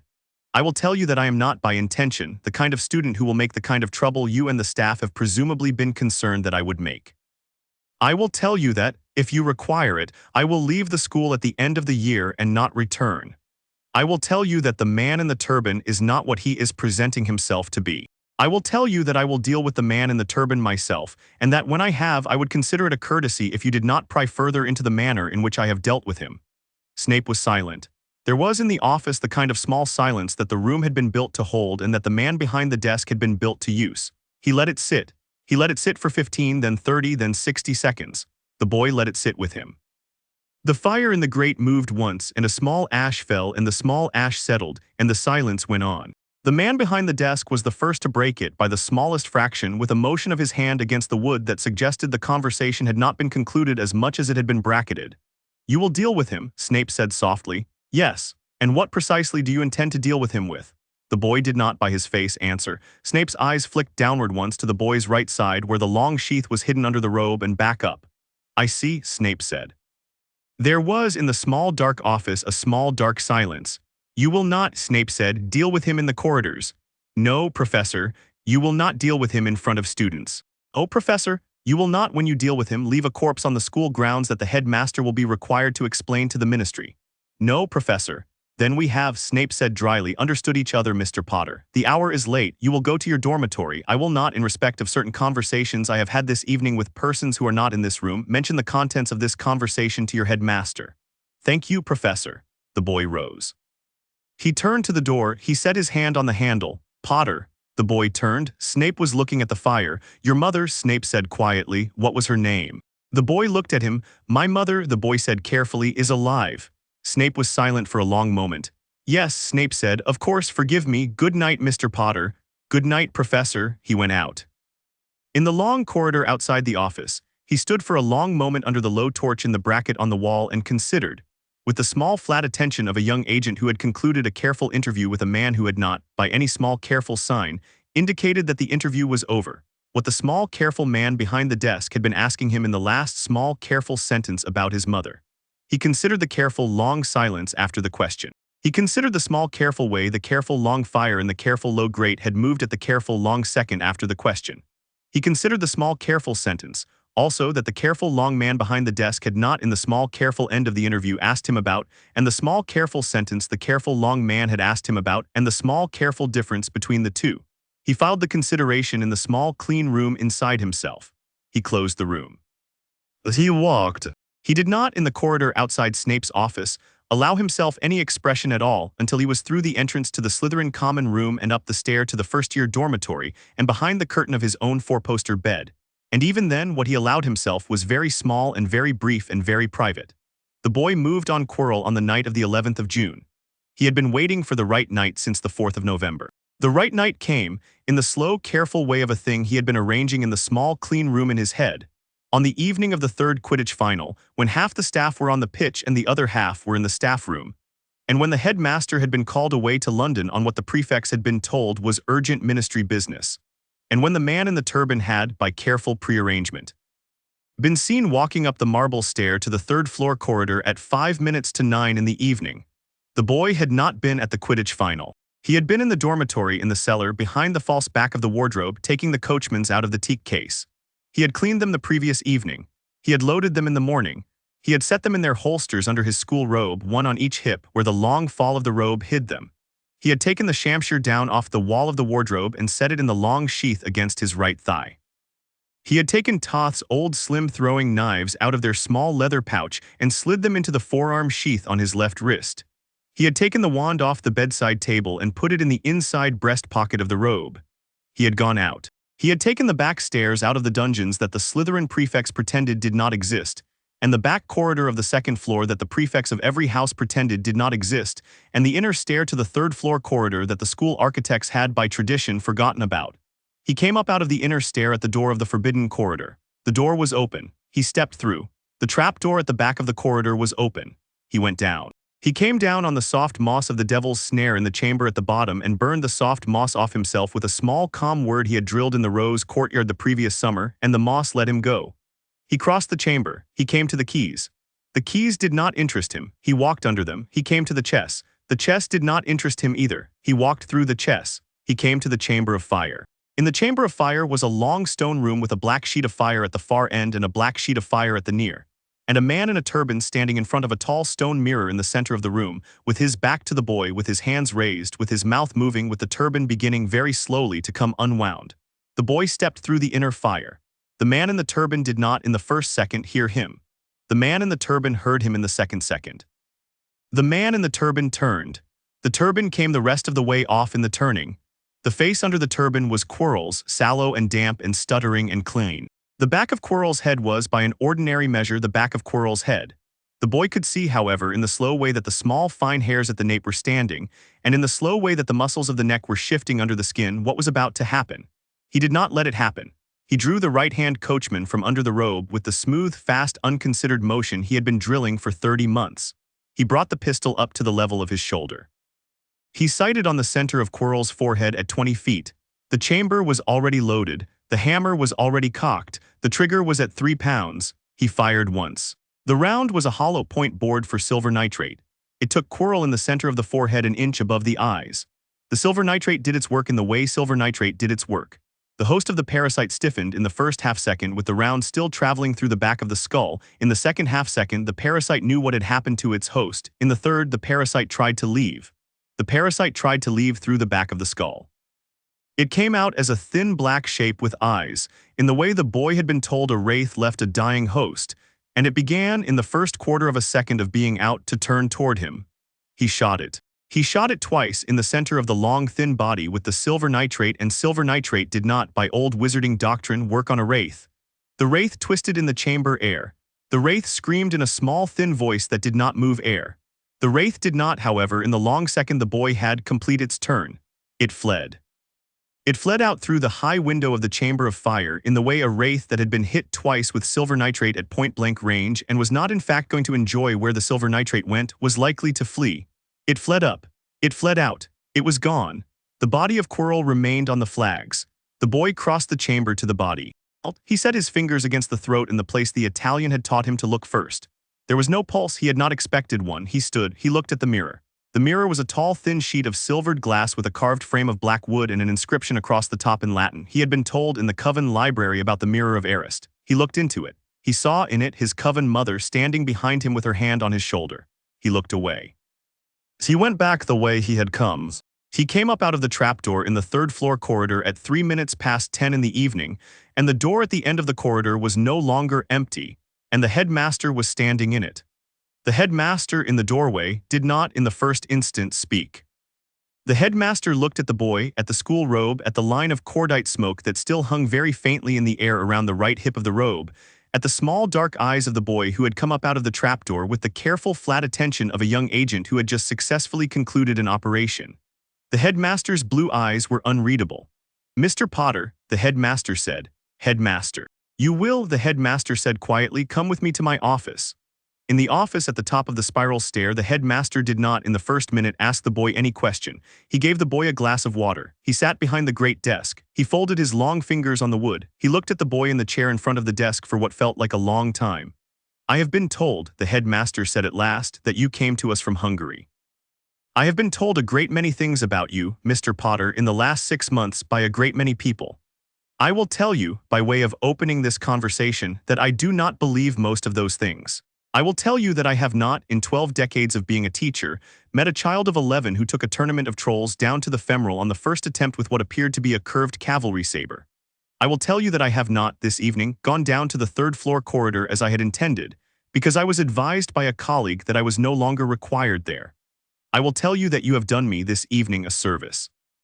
I will tell you that I will not, by any means in my power, thank you for it, because the manner in which you have done it suggests to me that you do not belong in this school." The boy looked at him. "I have a mother," the boy said carefully. "Yes," the headmaster said. "I am very aware that you do, Mr. Potter. I am also aware that the mother you have is not the mother any of us would have wished for you. I am aware of where you have come from. I am aware of who has taught you. I am aware of who has been writing to you on Sundays. I will not in this office ask you to do anything about any of that. I will say only that this school is not a place where the work that has been done on you is the kind of work that we, as a staff, are prepared to continue." "I understand, headmaster." "And yet," the headmaster said in the careful, slow way of a man weighing something, "you have this evening prevented a thing that, had it not been prevented, would have been a great deal harder in 6 years to prevent. I am therefore in your debt. I would prefer not to be in your debt. I would prefer all the more that you remain a student of this school and continue to be a student of this school and continue, against my better judgment, to be the kind of student you have so far been. You will go back in the morning to your dormitory. You will sit your end-of-year examinations. You will, in September, come back. You will not, by any means I can imagine, become anything other than what your mother has made you. I will accept that. I will require in exchange that you do me a courtesy from time to time." "What courtesy, headmaster?" "That when, as I am sure you will, you discover other parasites in my staff, in my body of students, in my castle, you do me the courtesy of telling me before you put a round through any of them." The boy considered. "I will consider it," the boy said. The headmaster, after a long moment, smiled in the small grandfatherly way that was, the boy had been told, the headmaster's most dangerous expression. "That," the headmaster said, "will have to do, Mr. Potter. You may go." The boy rose. He bowed a quarter of an inch from the waist. He walked to the door. He set his hand on it. "Mr. Potter." The boy turned. The headmaster's eyes were very tired. "Give my regards," the headmaster said, "to your mother." The boy considered the request for 1 second. "I will not," he said politely, and went out and closed the door behind him.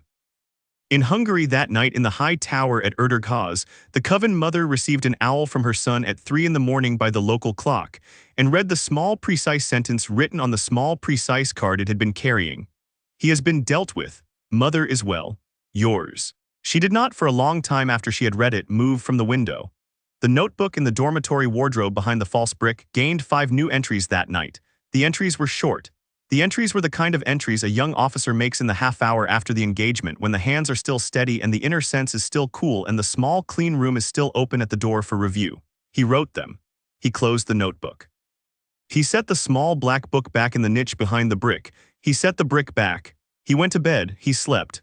Chapter 3 and Chapter 4, Hogsmeade Winter. The Coven had known about Sirius Black for 9 years.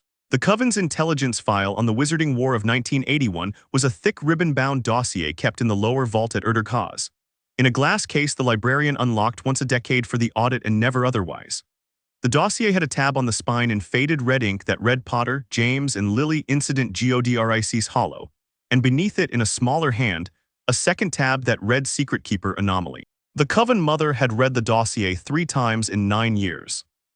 Once in 1982, when the ministry's whitewash had been finished and the Corps' analyst in London had submitted an addendum. Once in 1986, when a series of inconvenient memos from a low-ranking Wiesengamot clerk had crossed the wrong desk and been intercepted.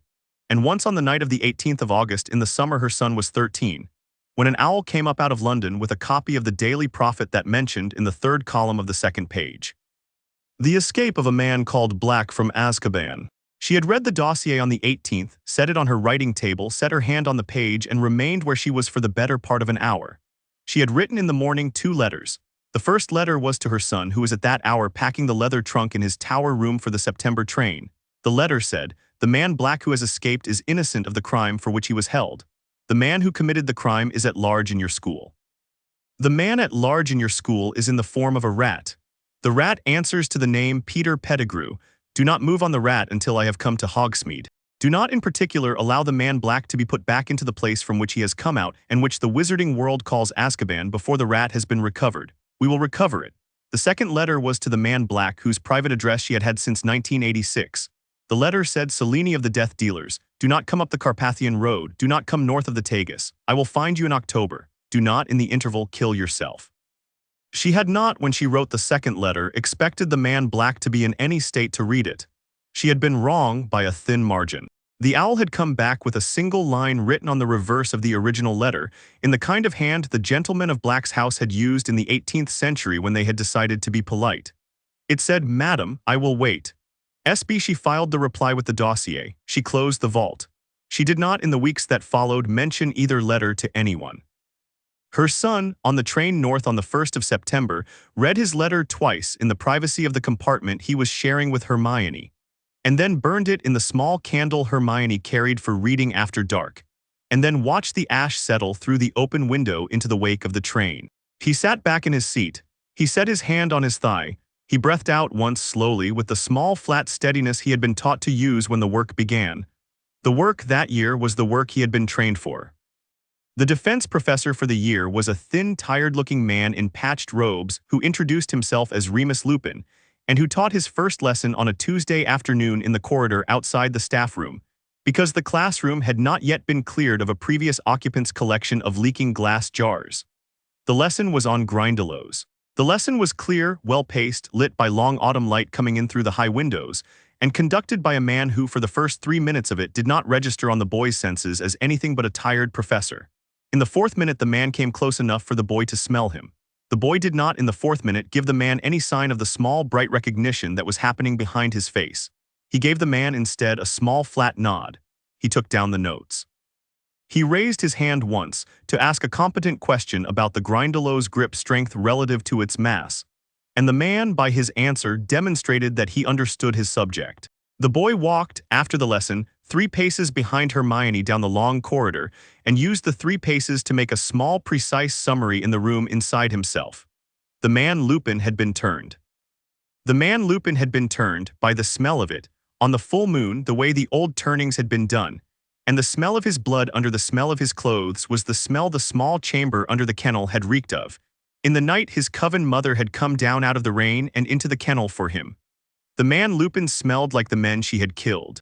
The man Lupin had not, by the line of his shoulders or the careful tiredness of his face, killed anyone in a long time and was trying very hard not to. The room inside the boy filed the data. The room inside the boy did not, in that moment, decide what to do with the data. He went to dinner. He wrote to his mother that night. The letter was 4 sentences. The 3rd sentence was, "Lupin is one." The 4th sentence was, "He has not, by any sign I can read, eaten in 11 years. The coven mother, when she received the letter on the morning of the 2nd Saturday in September in Hungary, read the 3rd and the 4th sentences twice, set the page on her writing table, and made a small precise notation in the margin of the dossier that Potter, James, and Lily had become, between the Saturday and the following Monday, a great deal more interesting than the Corps had previously believed. She wrote back, "Do not kill him. Observe, he will be useful." He did not kill him, he observed. He sat in the front row of the defense class twice a week through October and learned a great deal from the man Lupin about a great many things. And learned, in particular, the small, careful way in which a kind man who had been made into something he had not asked to be made into could live, with discipline, inside the shape he had been given without becoming the worst thing the shape could do. The lesson was not on the syllabus.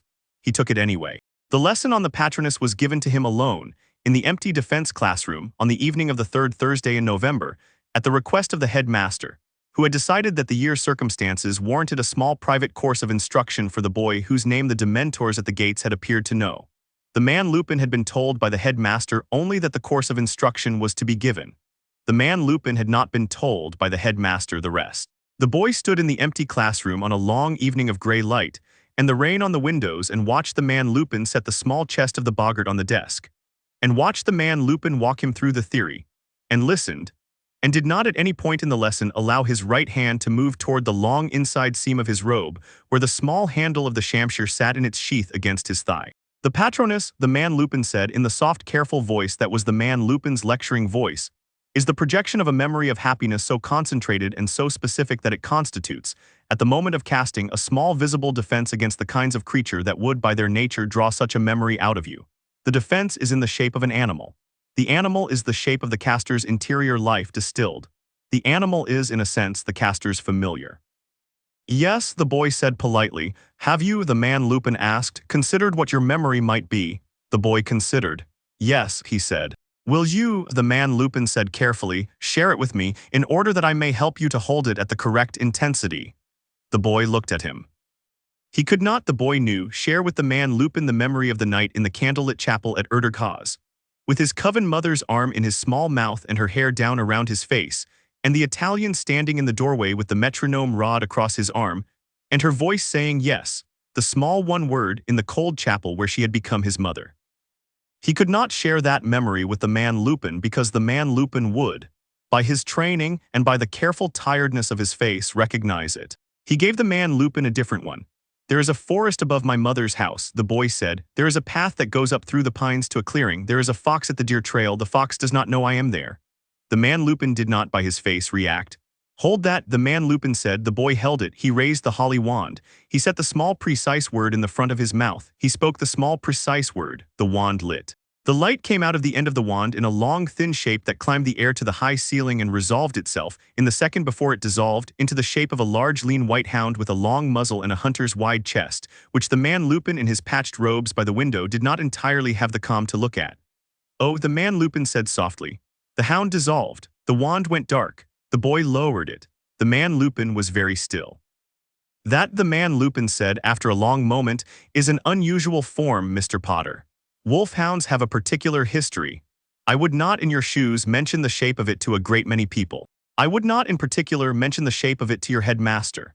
"No, Professor." The man Lupin looked at him for a long moment. "Did your mother," the man Lupin asked carefully, "ever speak to you of the family that raised the first of these hounds?" The boy considered. "Once," he said. "Once is enough," the man Lupin said quietly. "Good night, Mr. Potter. Good night, Professor." He went out. He did not, in the corridor, allow his face to do anything that the corridor could read. The coven mother arrived in Hogsmeade on the 5th of December. She came up out of the apparition point at the back of the Hog's Head at 11 o'clock in the morning in a long black wool coat, and a high-laced collar and gloves and a fur hat that had been her mother's. And she walked down the high street of the village with the same gait she had walked the alleys of Whitekapelle in 1988, and did not, by any indication of pace or expression, give the village reason to look twice at her. And the village, by old village custom, looked twice at her anyway and then looked away as if it had not. She went into the Three Broomsticks. The Three Broomsticks at 11 on a Hogsmeade weekend was full of children. She did not, by her face, look at any of them. She crossed the long room to a small dark booth at the back, slid into it, and sat. The boy slid in across from her 4 minutes later. He had come up the high street at the back of a small, careful group of Slytherins, separated himself from them at the corner with the precision of a man stepping off a moving train, and walked into the Three Broomsticks alone. He sat across from her with the leather trunk strap of his school satchel still over his shoulder and the hood of his cloak still on his head, and he did not speak until the small witch behind the bar had brought their drinks, a butter beer for him, a glass of cold black wine for her in the way of a woman who had been ordering cold black wine in inns since before the inns had been built and gone away again. "You are well," she said. "I am well. You are eating. I am eating. You are not killing him." "No," he said. She looked at him. He looked at her. "You have been writing," she said carefully, "in a way that has suggested to me that the not killing has been a discipline." "It has." "You will continue it." "I will." "Good," she said. "He will be useful. He has a friend. The friend is the one in the rat. The friend is also the one who came out of the place they keep them. We will recover both in their order before the term ends. You will assist. I will in particular require your wand. I will in particular require your testimony. I will not in particular require your pistols. Is that understood?" "It is." Then we may go on to other things, she said, and lifted the glass of cold black wine and took a small careful sip and set the glass down again. The other things took an hour. At the end of the hour she had laid down for him the operational sequence in the precise interior language she had been using with him since he was 9. And he had accepted the sequence with the small flat nods that meant he had set the sequence into the small clean room inside himself with the rest of his work. And she had asked him 3 questions about the school which he had answered. And he had asked her 2 questions about Erdurg Haas which she had answered. And at the end of the second answer she had set her hand across the small dark table of the booth on the back of his. She did not by old habit often do this in public. She did it now. He looked at her hand on his hand. He turned his hand under hers. He held her hand for the small careful 3 seconds the booth would conceal. She withdrew the hand. He withdrew the hand. "There is," she said, "a thing I must tell you. I will not tell you here. I will write it. You will not open it until I have left the village." She set on the table between them a small folded piece of paper sealed with a red wax button. He took it. He put it in the inside pocket of his cloak. "Yes," he said. "Now," she said, "I am going to go and speak with your potions master. He is," the boy said carefully, "across the room. I am aware. I should leave. You should not." He looked at her. She looked at him.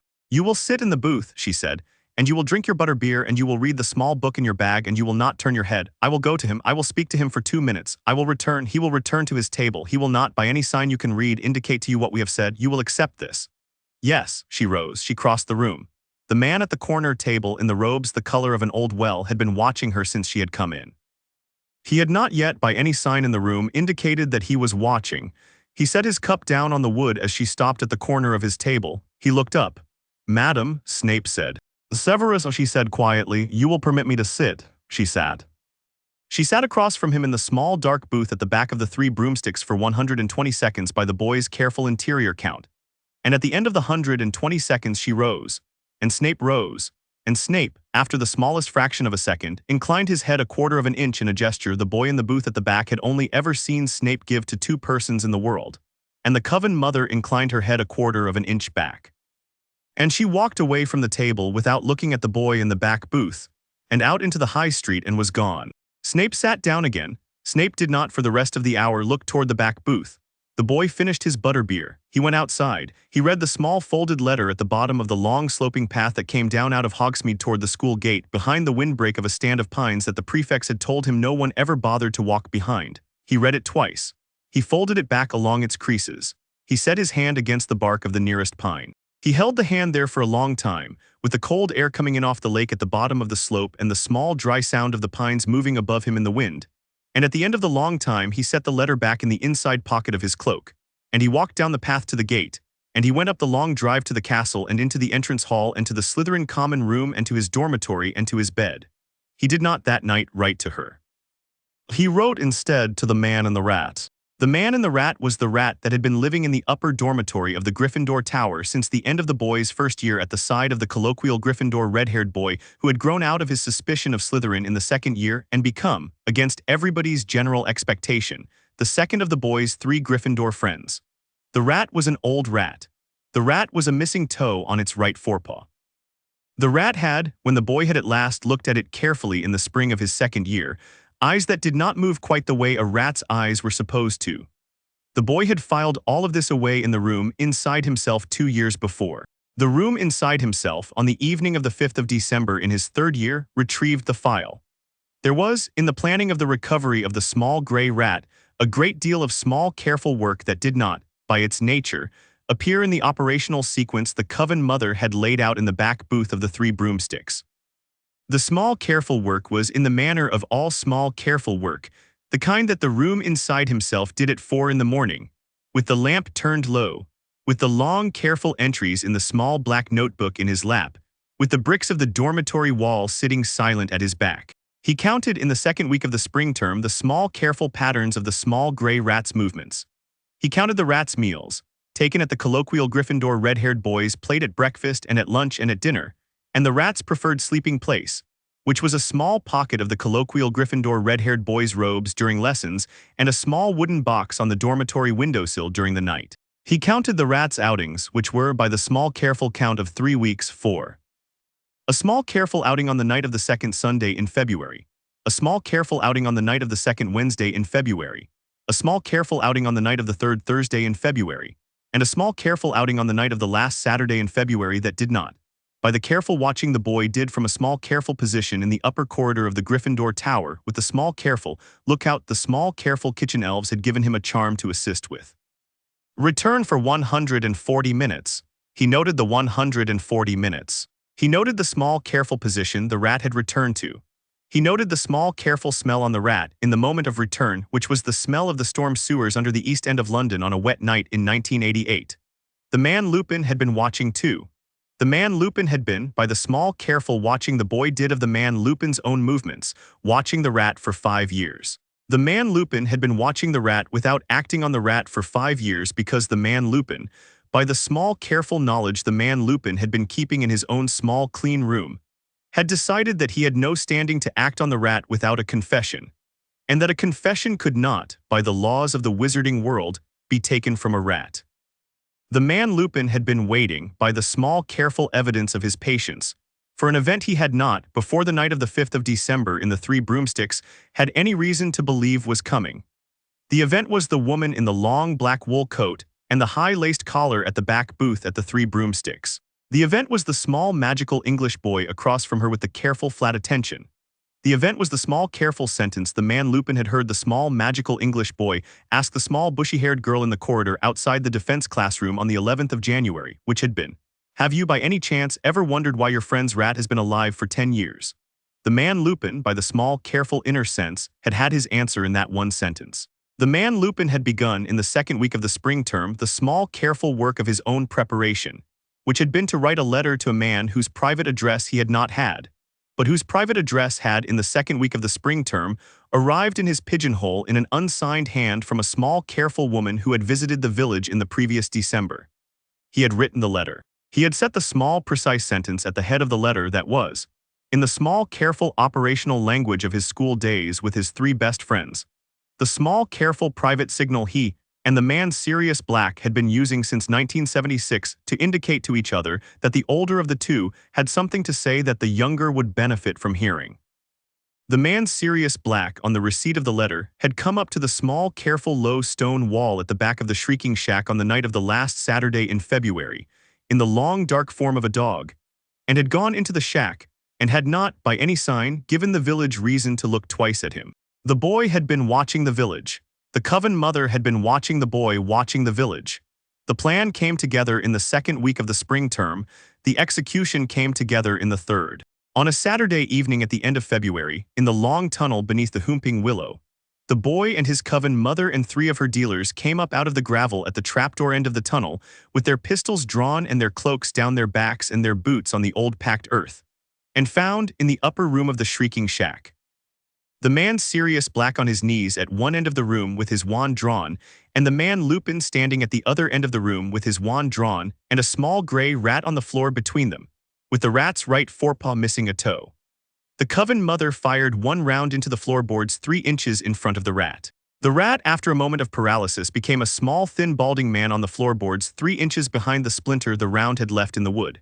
He attempted in the next second to reach for the dropped wand of the man Lupin. The boy put his foot on the wand. "You will lift your hands," the Coven mother said to the small, thin, balding man in the small, clipped voice she had not used in the village in the morning, "above your head. You will keep them there. You will not, by any sign or word, give me reason to put a round through you. I would prefer to deliver you alive to the Wizarding Court. I will, if you require it, deliver you in the alternative configuration." The small, thin, balding man kept his hands above his head. The boy looked at the man Sirius Black across the room. The man Sirius Black, on his knees at the wall, was a thin gray-haired wreck of a man with eyes that had been kept open in the dark for 12 years and a small gray beard on his face. He looked in the lamp of the shack exactly like a man who had been kept where he had been kept for the time he had been kept there. He looked also at the boy with the small, uncertain attention of a man who had been told in a letter that the son of his best friend was alive and well in a foreign country, and who was in his first hour out of his captivity looking at the son for the first time and finding in the small, flat, green-eyed attention of the son very little of the friend. He looked at the boy. The boy looked back. "Hello," the boy said politely. "Harry," the man Sirius Black said in a voice that had not in 12 years said the word. "My name," the boy said quietly, "is Henrik. The wizarding world calls me Harry. You may call me either." We will sort out in the next half hour which of these is more accurate. We will, for the moment, attend to the rat. Is that satisfactory? The man Sirius Black looked at him for a long moment. Yes, the man Sirius Black said carefully. That is satisfactory. Good, the boy said. They took the rat down out of the shack and across the school grounds and up to the castle and through the entrance hall and up the long stair to the headmaster's office, with the Coven mother in front and the boy in the middle and one of her dealers behind, and the man Sirius Black with his hands at his sides in the manner of a man who had decided, for the next half hour, that the simplest thing was to follow. They took the rat down out of the shack and across the school grounds and up to the castle and through the entrance hall and up the long stair to the headmaster's office, with the Coven mother in front and the boy in the middle and one of her dealers behind, and the man Sirius Black with his hands at his sides in the manner of a man who had decided, for the next half hour, that the simplest thing was to follow. The headmaster in the office at the top of the stair looked at the procession in his doorway and did not in the first second react. He stood, he set down the cup of tea on his desk. He came around the desk. He inclined his head a quarter of an inch to the Coven mother in his doorway. Madam, the headmaster said. Sir, the Coven mother said, you have brought me a rat. I have brought you, the Coven mother said carefully, a man in the shape of a rat and another man whose continued imprisonment in your wizarding world's penal arrangements has been an inconvenience to my coven for 9 years. I will testify before your Wisengamot tomorrow morning. My son will testify in support.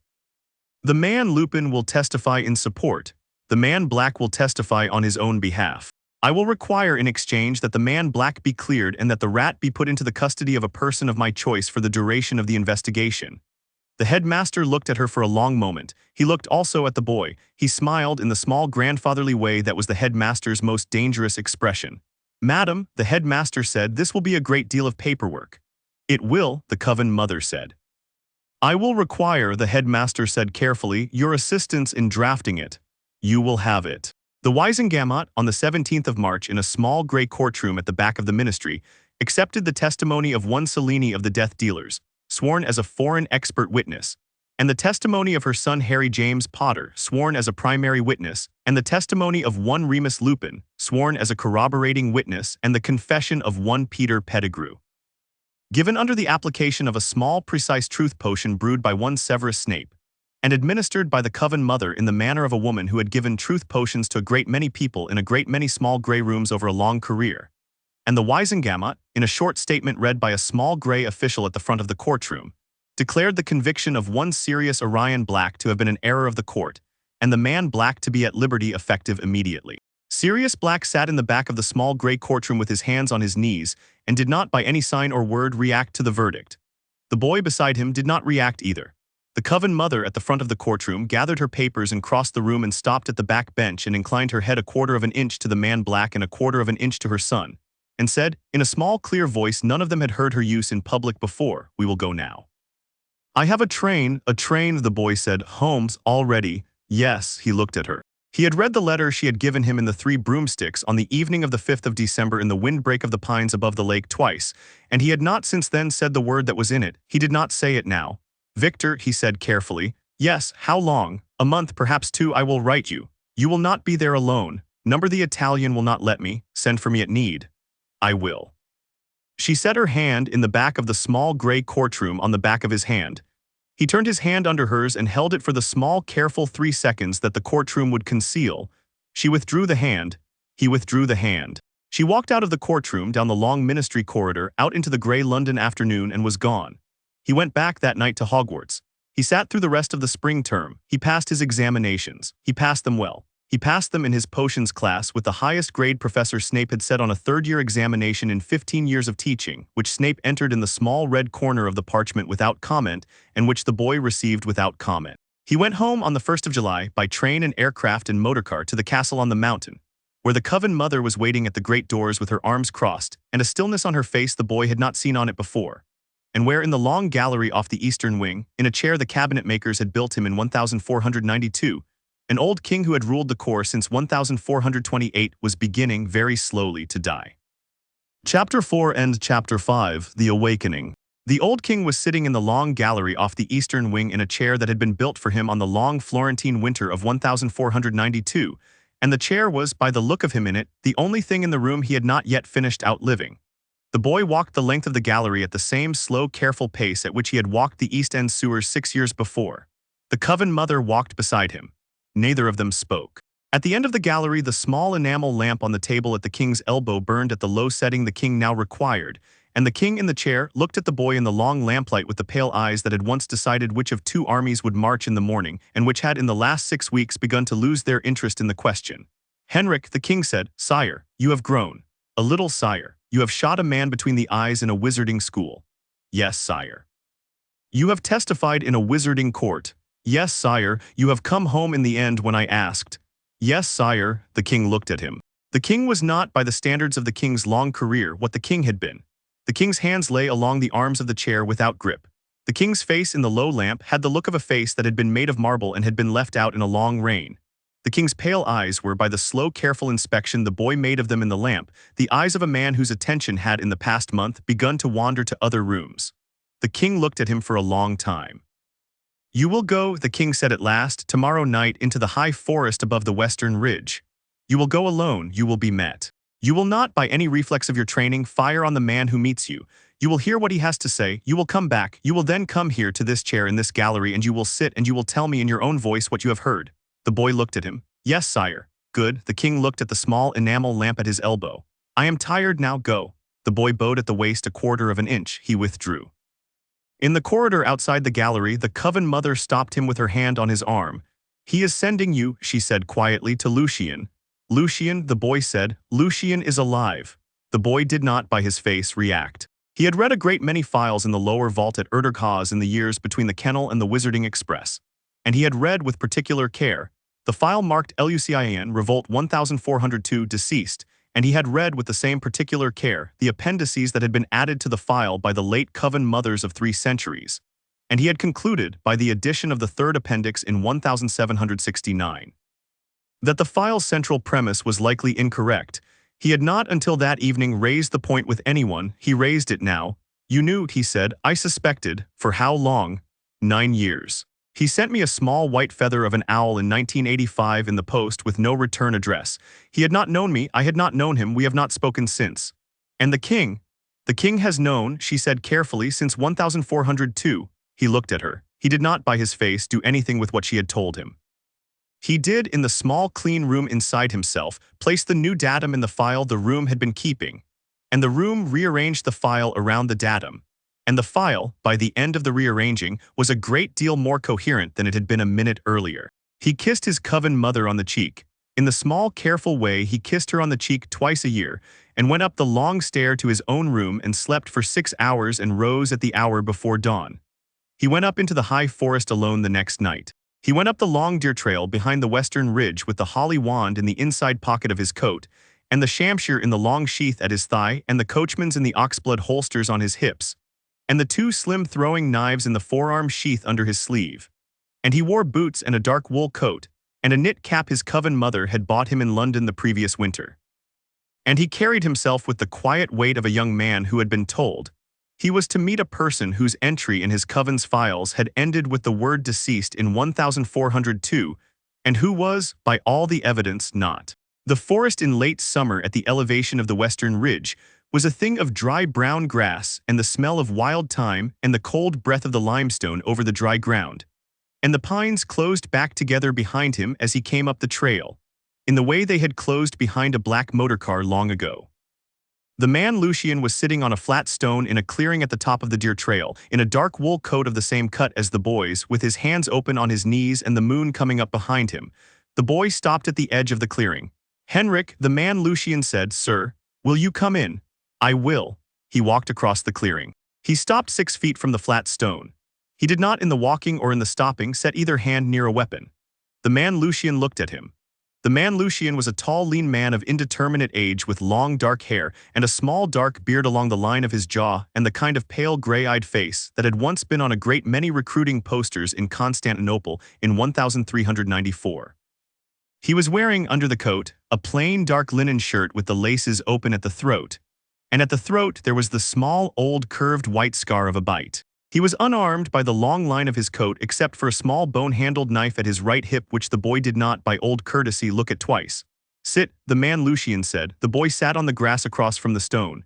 Your mother has told you, the man Lucian said carefully, that I am alive. This evening, and not before. Number, she has had her reasons. Yes, you have, I think, read a file. Yes, and the file does not say what the file should say. Number, the man Lucian nodded. Then I will, the man Lucian said, tell you what the file should say. I will tell you in the order in which the events occurred. I will not make excuses for any of them. I will not in particular ask you for anything at the end. When I have finished telling you, you will rise and you will go back down the trail and you will tell your coven mother and your king what you have heard in the words I will give you, and you will, in the morning, decide what you wish to do with what you have heard. Is that satisfactory? It is. The man Lucian, on the flat stone in the moonlight, in a clearing on a Carpathian ridge above the castle that had once tried to kill him, told the boy in front of him, in plain, careful sentences, and at the unhurried pace of a man whose only consideration in the whole world that night was that the telling be accurate, the story of his life. He had been born a slave in the household of the king. He had grown up in the kennels under the long marble of the eastern wing, and had been the king's pet wolf, and had been, in his 25th year, the king's daughter's lover. The king's daughter had been called Sonia, and she had loved him, and he had loved her, and she had carried his child, and the king had, on the night the king's daughter had told the king what she had carried, set the king's daughter in a stone pit in the eastern courtyard and let the morning sun rise on her. The king had killed his own daughter for the crime of having loved a man who was not the king's kind. The king had let the kennel watch. The man Lucian had broken his collar that night. The man Lucian had been free. On the morning the king's daughter died, for the first time in his life. The man Lucian had spent 600 years using the freedom. He had not in the 600 years killed the king. He had in the 600 years taught the kind he had been made into to live by their own discipline. He had taught them not to take children. He had taught them to keep themselves out of the cities. He had taught them not to kill the women of the core the king had built to keep them under. The cell in the storm sewers, the man Lucian said carefully, had been a cell that had not been under his discipline. The cell in the storm sewers had been one of 3 cells in Europe that had broken from his command in the previous decade. The cell had been hunting children to draw a coven response. The cell had drawn one. The cell had also, by the work of the woman who had drawn it, given him back a thing he had thought he had lost in a stone pit in 1402. Which is, the boy said carefully. Which is the line of my child, the man Lucian said. The boy looked at him. My daughter, the man Lucian said. Sonia's child had not died in the pit. The king had not known. The king had set the pit. The king had set the sun. The king had not, on the morning his daughter had burned, looked at the body in the pit closely enough to know that the body in the pit had, in the last hour of the daughter's life, given out the child, and that the child had been taken out of the pit in the hour before dawn by the daughter's serving woman, who had been in the kennels with me for 13 years before she had been put up to serve at the daughter's side, and who had been my friend. The child went out of the kingdom with the serving woman. The child grew up in a Hungarian village 2 valleys north of here. The child's child grew up in a Hungarian town 1 valley north of here. The child's child grew up in a city on the Atlantic seaboard of America. The line is now 8 generations long. The line has in 8 generations never been turned. The line has in 8 generations carried the immune marker of the first Corvinus, my father, who was the father of 2 sons before me. The elder William the first turned, and the younger Marcus, the first of the king's kind, and the line has, by the small genetic charity of all this old work, kept the marker clean. The hybrid marker, the boy said. You have done your reading. My mother is a thorough teacher. She is the most thorough I have known. And the lines, the boy said carefully, the line now. Where is it? He is in London. His name is Michael Corvin. He is 24 years old. He is a medical student at the Royal London Hospital in Whitechapel. He has been carrying in his blood since the spring of his 19th year the immune marker of his line. He does not know what he is. He has begun in the last 6 months to be hunted by what is left of the cell I no longer command, because the cell, by the work of an old captain of mine who is not under my discipline, has at last found him. He has in the last 6 weeks twice survived assassination attempts he should not have survived. You have not protected him. I have, not visibly. Number. You wish him brought up here. I wish him brought up here awake and given the bite by one of your coven, with the work of the bite supervised by the coven mother who pulled you out of a kennel, in the chapel where she pulled you back into the world, while there is still a chapel and still a coven mother and still a king who could, by laying his old withered hand on the back of the boy in the chapel, give the bite the formal authority of the long line of his kind. I wish, before the king goes into the ground, I have wanted him in for 600 years, that the king see the thing the king made by killing my daughter. I wish before I die to have seen my daughter's blood made into the kind of creature the war we have all been in could be ended by. I wish, in the end, very simple things. I am very tired. The man Lucian set his hands on his knees again. The boy looked at him. You have been planning this, the boy said carefully, since you sent the white feather to my mother in 1985. Yes. You sent her the feather because you had heard, by an underground I have not yet found, that the Coven mother had pulled a small magical boy out of a kennel under London. Yes. You believed that the boy would, in due time, become the lever by which my mother could be moved to do this work. Yes, you have been right. I have been, the man Lucian said quietly, fortunate. The boy was silent. What do you wish me to tell her? The boy said at last. Tell her, the man Lucian said carefully, that the man Michael Corvin will arrive at the airfield on a flight from London at midnight on Friday. Tell her that the man Michael Corvin does not know he is coming. He will know by the time the flight is over the Austrian frontier that he is coming. He will, by the time the motorcar comes up the mountain, have accepted that he is coming. He will be by the time the motorcar pulls up at the great door. A tired and frightened young man who has been told in the last 6 hours that everything he had believed about the shape of the world was incorrect. And he will require, on the way up the steps of the castle, the small, careful, steadying hand of a person whose face he will trust on sight. Tell her that her face will, by 10 years of careful preparation by me, be the face he trusts. Tell her also that I will be at the gate at the foot of the western ridge at the hour before midnight on Saturday, with as many of my kind as the discipline of the last 6 centuries can muster, and that I will, at the king's word, lay down my arms at the gate, and that I will, at the king's other word, take them up again, and that I will, by either word, be at her disposal until this work is done. And after, the man Lucian said, I will go and lie down on the stones of the eastern courtyard where my daughter was killed, and I will not, by any sign, rise again.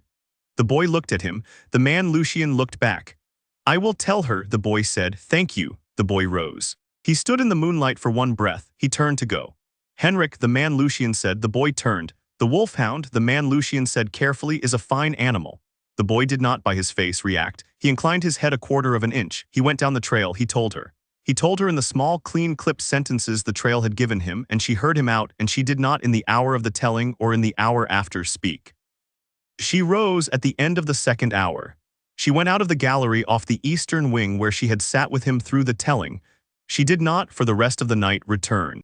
The flight from London came in at midnight on the Friday. The motorcar came up the mountain at 3 in the morning.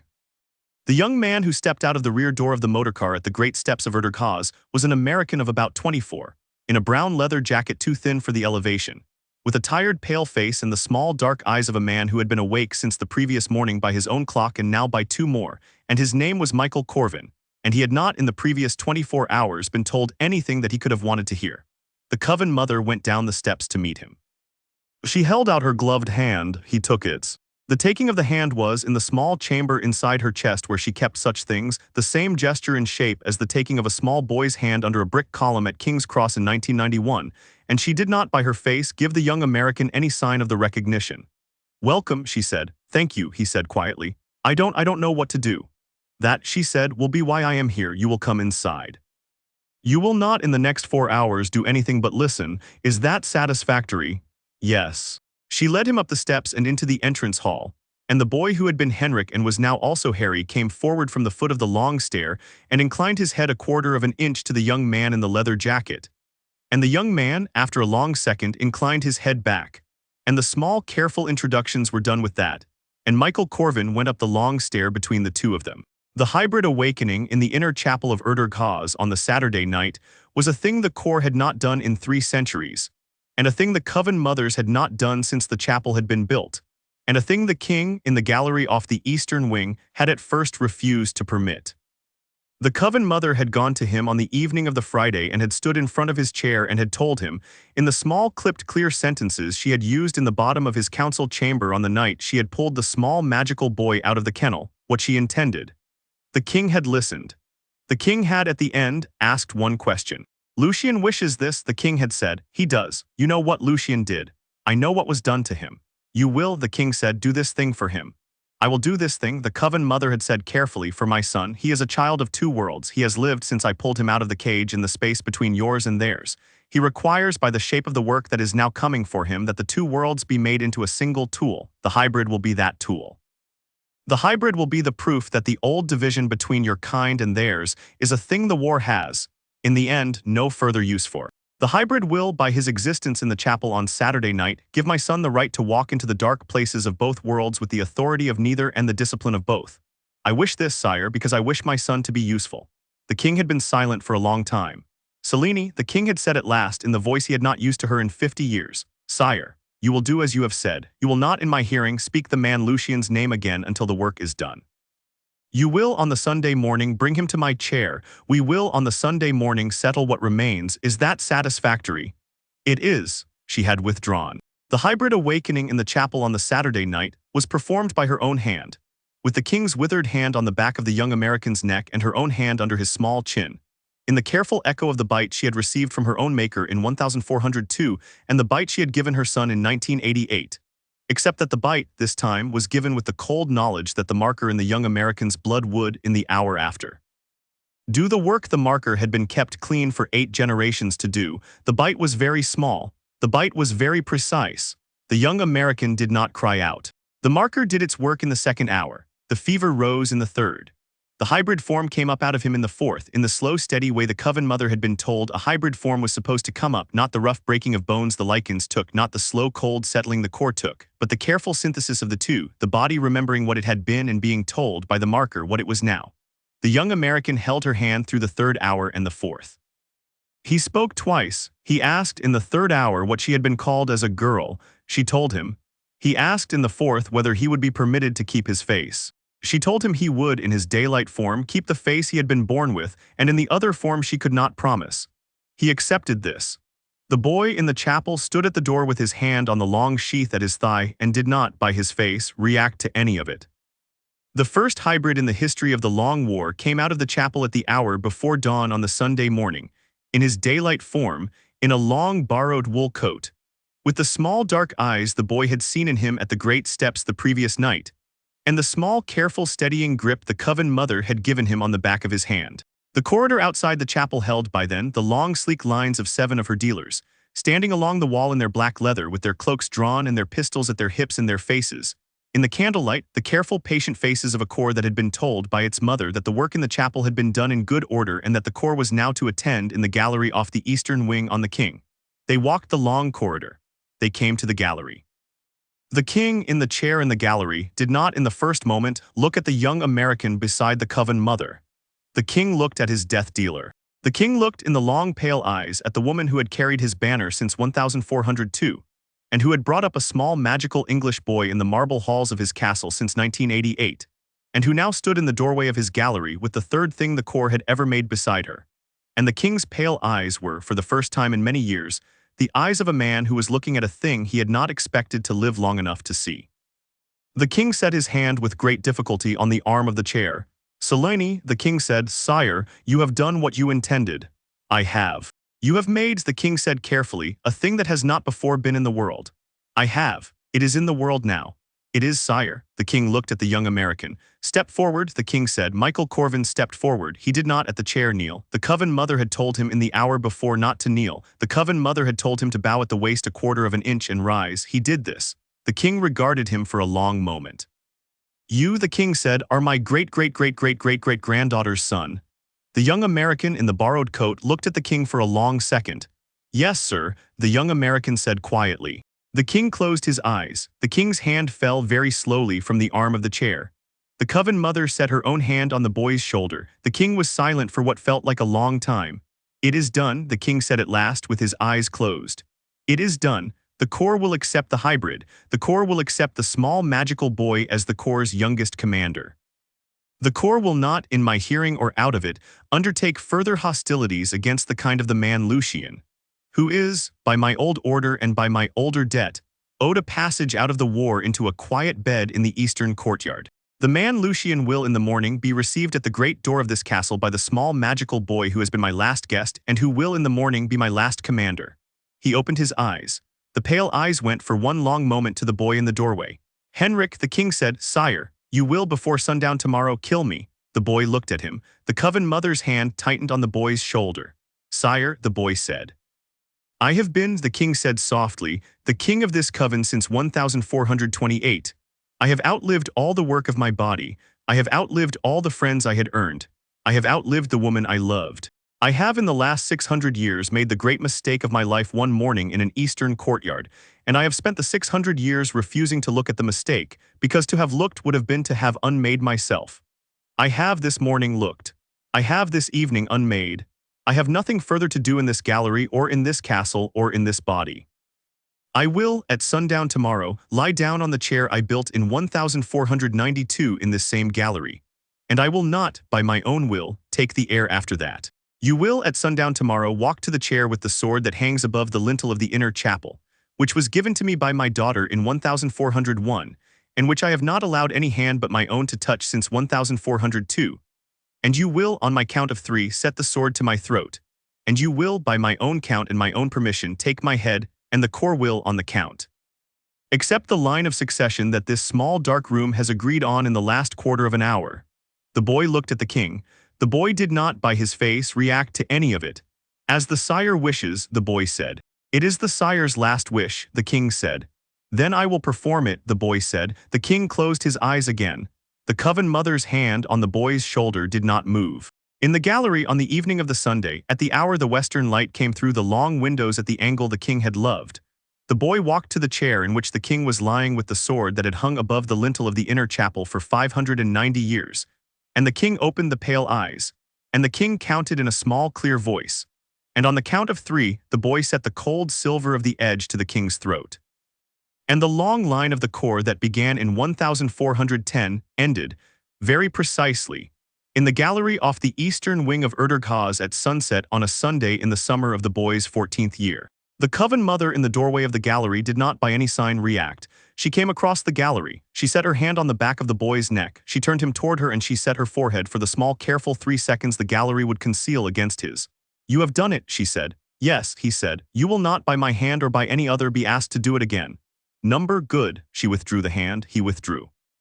The man Lucian came up the steps of Erdurghaz at the hour before midnight in a long dark coat, with the laces open at the throat, and the small old scar of a bite at the throat. He stopped at the head of the steps. The Coven Mother came down to meet him. The boy stood at the lintel of the great door with his hands at his sides. The man Lucian inclined his head a quarter of an inch to the Coven Mother. The Coven Mother inclined hers back. It is done, she said. Yes, the eastern courtyard is open to you. Yes, the corps will be on the long stair with their cloaks down. They have agreed not to fire. Yes, the man Lucian looked past her at the boy at the lintel. Henrik, the man Lucian said, Sir. The wolfhound was in the end a very fine animal. Yes, sir. The man Lucian went past her into the entrance hall and through the long gallery and out the door at the far end into the eastern courtyard. And he lay down on the cold stones at the lip of the dry well in which the king's daughter had once been put. And he set his hands on his chest, and he closed his eyes.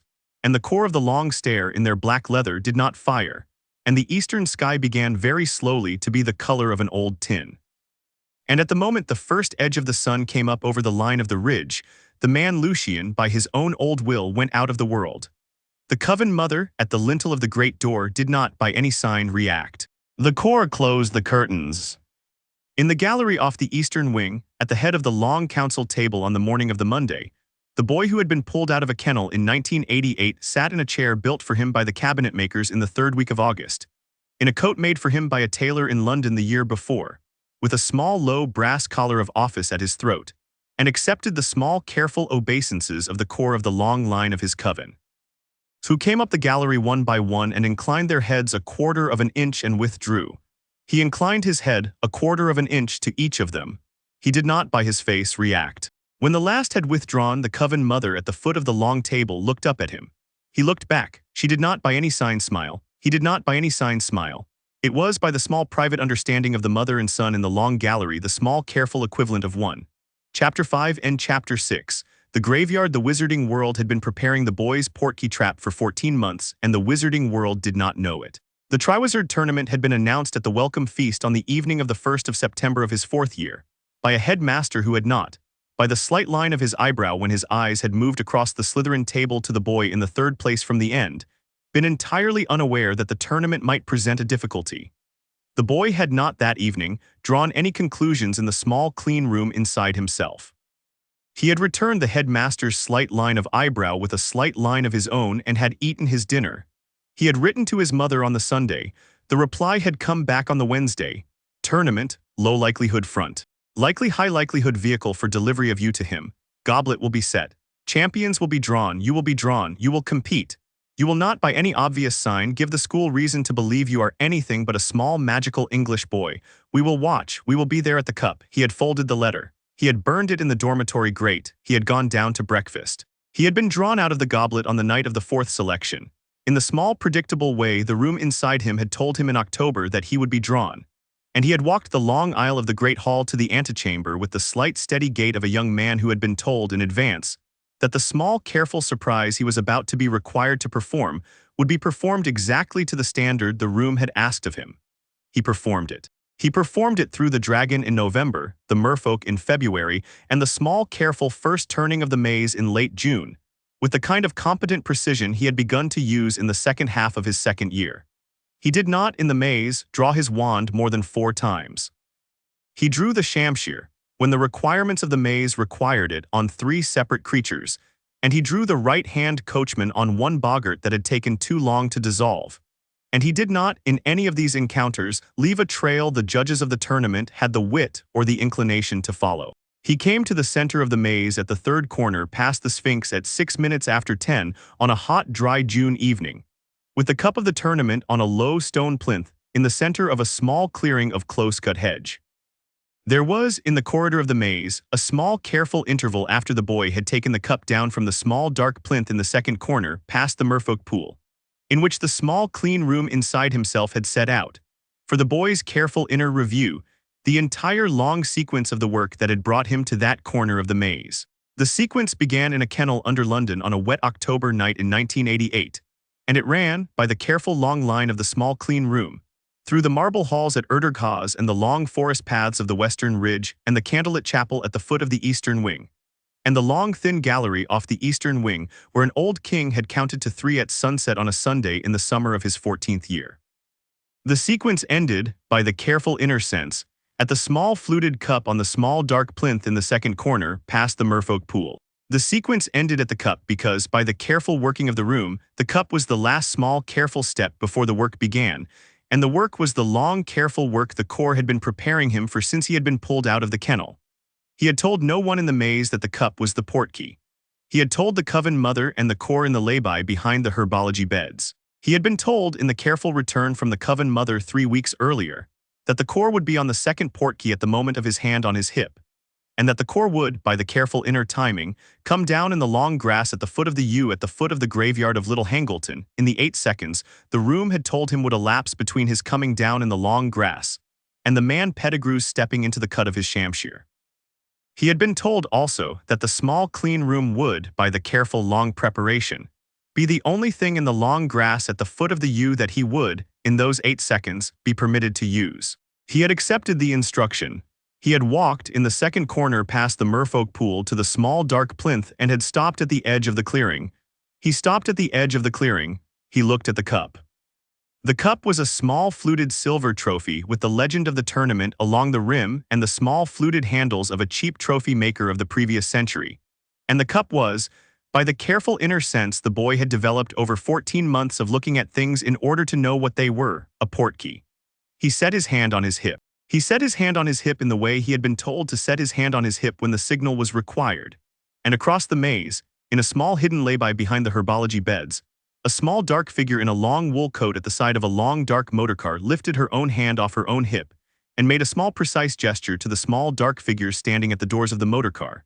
And the small dark figures opened a small flat steel case on the bonnet of the car. And the small flat steel case held 7 portkeys of the core's making, and the small dark figures took the portkeys up. The boy reached for the cup. The cup took him. The graveyard of Little Hangleton, by the maps the core had been keeping since 1981, was a long sloping yard of black gravestones and the long shadow of a yew, with a low stone tomb at the far end and a wooden gate at the near. And behind the tomb the long blackened shape of an iron crucifix that had been put up by a parish church in the 16th century and which had, in the previous fortnight, been used as a tying post for a number of small private operations. The boy's mother had been informed of through a man she had met in 1986 in Edinburgh. The boy came down on the long grass at the edge of the gate at the moment after the cup had taken him, and he came down on his feet, in the way the core had taught him to come down on his feet from any portkey or apparition or fall under 30 feet, and he came down with his right hand on the right-hand coachman and the holly wand already in the left. The graveyard in the moment of his coming down was empty. The graveyard in the moment of his coming down was not by any visible sign occupied by any creature. The graveyard was, by the careful inner sense, occupied by two of them. He counted them. He counted the small lump in the long grass under the yew, which was a small, thin, balding man on his knees with his hands on a small, dark bundle and his head bowed, and which was the man Pettigrew, who had been put into the custody of the Corps for 2 years, and had escaped on the morning of the 4th of April in a manner the Corps had not, in the subsequent inquiry, been able to satisfactorily explain. He counted the small dark bundle in the man Pettigrew's hands, which was a small thin shriveled thing of gray limbs and pale hairless skin, and the long thin yellow eyes of the parasite who had 3 years before fled out of the high window of the Chamber of Fire under Hogwarts at the hour the boy had put a silver nitrate round through the back of the host of him. The boy did not by any sign react to the count. He stepped behind the nearest gravestone. He set his shoulder against the cold granite. He waited because his mother had told him to wait. He waited because the tactical sequence the small clean room had laid out 14 months before had told him to wait. He waited because the resurrection of a parasite into a body of its own was a thing that, by the careful reading of the file in the lower vault of Erdurghaz in the previous summer, did not allow interruption past a certain point, and the Corps had decided on the slate at the gallery on a long evening of the previous autumn that they would let the resurrection complete, because a parasite at full strength in a body of its own could be killed with a sword. And a parasite as a long, thin shape with eyes could only be inconvenienced. The man Pettigrew, at the foot of the yew, did not know the boy was on the other side of the gravestone. The man Pettigrew began to speak the small lisping words of the ritual. The small thin shriveled thing on the bundle in his hands had taught him to speak in the previous fortnight, and the small thin shriveled thing did not react, in the manner of a shriveled thing that had been preserved as long as it had been preserved by the careful application of the right kinds of spell. And the man Pettigrew lifted the shriveled thing into a small black iron cauldron at the foot of the yew and lowered it into the cauldron and stood back. The cauldron, in the second the shriveled thing went into it, took fire. The boy behind the gravestone lifted his wrist to his lips and whispered the small dry syllable that was the Corps' signal for resurrection in progress, and the small dry syllable went up the line of the radio at his throat to the small lay-by behind the herbology beds in Surrey 300 miles away, and the small dark figures at the lay-by, hearing the syllable, set their hands on the 7 portkeys of the Corps' making and were gone. The man Pettigrew at the cauldron was speaking the second sequence. The boy did not, in the second sequence, listen to the words. He did not have to, he had the file. He knew by the file the lengths of the second sequence and the third, and the order of the small bones and the small flesh and the small blood, and he knew by the file the cuts the man Pettigrew was about to make to himself, and he knew by the file that the man Pettigrew in the next 40 seconds would walk over to the gravestone the boy was behind, and would attempt to take from the boy the small drop of his blood the third sequence required. The boy did not, by any sign, intend to allow this. The third sequence began. The man Pettigrew began to walk toward the gravestone. The boy stepped out from behind the gravestone in the small careful sideways step the Italian had taught him in the gallery off the eastern wing in 1989. And the man Pettigrew in the third sequence, with the cauldron at his back and the long dry knife in his hand and the small wet wound on his own forearm fresh and his own attention not at his feet, stepped at the second pace, directly into the curve of the cold silver edge of the shamsher. The boy had drawn the shamsher in the moment of stepping out. The shamsher took the man Pettigrew across the inside of the right knee, in the same cut the boy had used on the troll on Halloween in his first year, and the man Pettigrew came down in the long grass at the foot of the gravestone with the careful surprise of a man who had not, in the careful preparation of his fortnight's work, considered that the small boy at the gravestone might be in the small clean possession of a Persian saber. The boy stepped over him. The cauldron at the foot of the yew was still burning. The third sequence had been interrupted at the cut to the volunteer's arm, and the volunteer's offering of the blood of the enemy. The third sequence had not by the file been interrupted past the point at which the parasite in the cauldron could complete the resurrection on the cut alone. The parasite in the cauldron completed the resurrection on the cut alone. A tall, thin, pale-skinned man with no nose and the long, thin yellow eyes of the shriveled thing rose, by careful degrees, out of the cauldron and stepped, by careful degrees, onto the long grass at the foot of the yew. The man Voldemort, on the long grass at the foot of the yew, in a long dark robe that the man Pettigrew had set out on the gravestone in the previous hour, in the body that had been built for him out of the careful application of the ritual the man Pettigrew had performed 9/10 of, was a tall, thin, sallow figure with hands the color of milk and eyes the color of a low sun, and he looked, in the long blue hour of the summer evening in the graveyard of Little Hangleton. at the small boy who was standing 6 feet from him with a curved blade in his right hand and a pistol holstered at the right hip and a holly wand in the left hand. He did not in the first second speak. He did not in the first second need to. The boy did not in the first second fire. Harry Potter, the man Voldemort said softly in the small, thin, sibilant voice that was the man Voldemort's most carefully practiced affectation. How interesting, how unusual, how small. My name, the boy said politely, is Henrik. The wizarding world calls me Harry, you may call me either. You will in the next few seconds be calling on a great many people. My mother, the boy said, is on her way. The man Voldemort did not, by his face, react. He looked at the small boy in the graveyard with the long, thin yellow eyes. He raised his hand. He raised with the hand the long, thin yew wand that the man Pettigrew had set out on the gravestone in the previous hour with the robe. Death Eaters, the man Voldemort said softly. The graveyard in the second after filled. It filled in the manner the man Voldemort had been planning, in the long years of his shriveled wandering, that the graveyard would fill. With the small steady pop of apparition after apparition, and the long dark hooded shapes of his servants coming down from the air at every point of the graveyard's compass, and the long dark masks of the silver skull pattern that the servants of his house had worn since 1979, and the long careful circle the servants formed around the cauldron and the yew and the boy at the foot of it. 32 of them by the boy's careful count.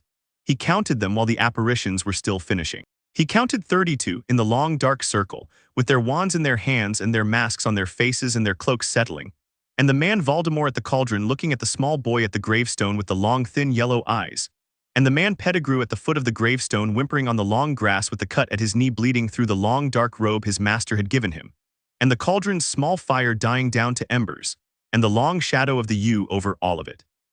And the high blue dusk over Little Hangleton beginning to be black, the boy lifted his wrist to his lips. Now, he said, the graveyard filled a second time. The Coven Mother apparated into the long grass at the center of the circle 3 feet behind the man Voldemort with both pistols already drawn. And Michael Corvin, in his hybrid form, came down on the cauldron itself with 1 foot on the rim and the cauldron going over in the second.